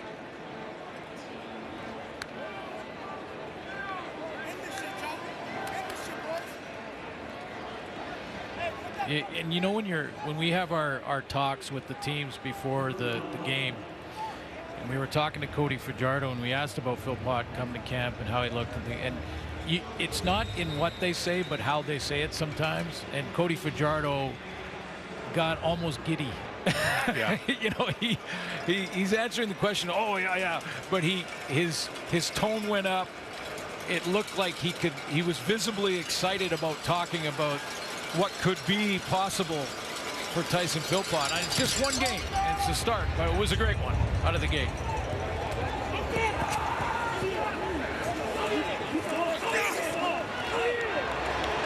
It is picked up by Evan Holm on the final play. The flag does come out. And Fajardo, well, not all his trips to Winnipeg have been this positive. He had some tough ones as a member of the Riders a few years ago, but he's enjoying this night just the way he enjoyed that night 200 days ago. There was no yards in the play by Montreal. That penalties decline. This is the end of the game. Last season ended with the Alouettes getting the better of the Blue Bombers. This season begins the same way. Grey Cup rematch.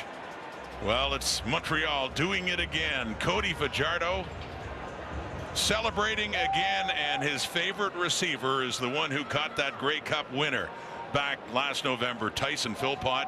What a night for him as he picked up 10 catches. Thank you for watching. Thursday Night Football presented by New York Fries. Game 1 in the books. And the defending champions on the road are the ones that got it done. The Alouettes looking to prove that whatever happened last year was certainly no fluke. Montreal looks strong. Tomorrow, the season continues with the Ticats. Cole Levi Mitchell visiting Calgary. Thank you for watching from Winnipeg. SportsCenter's next on TSN.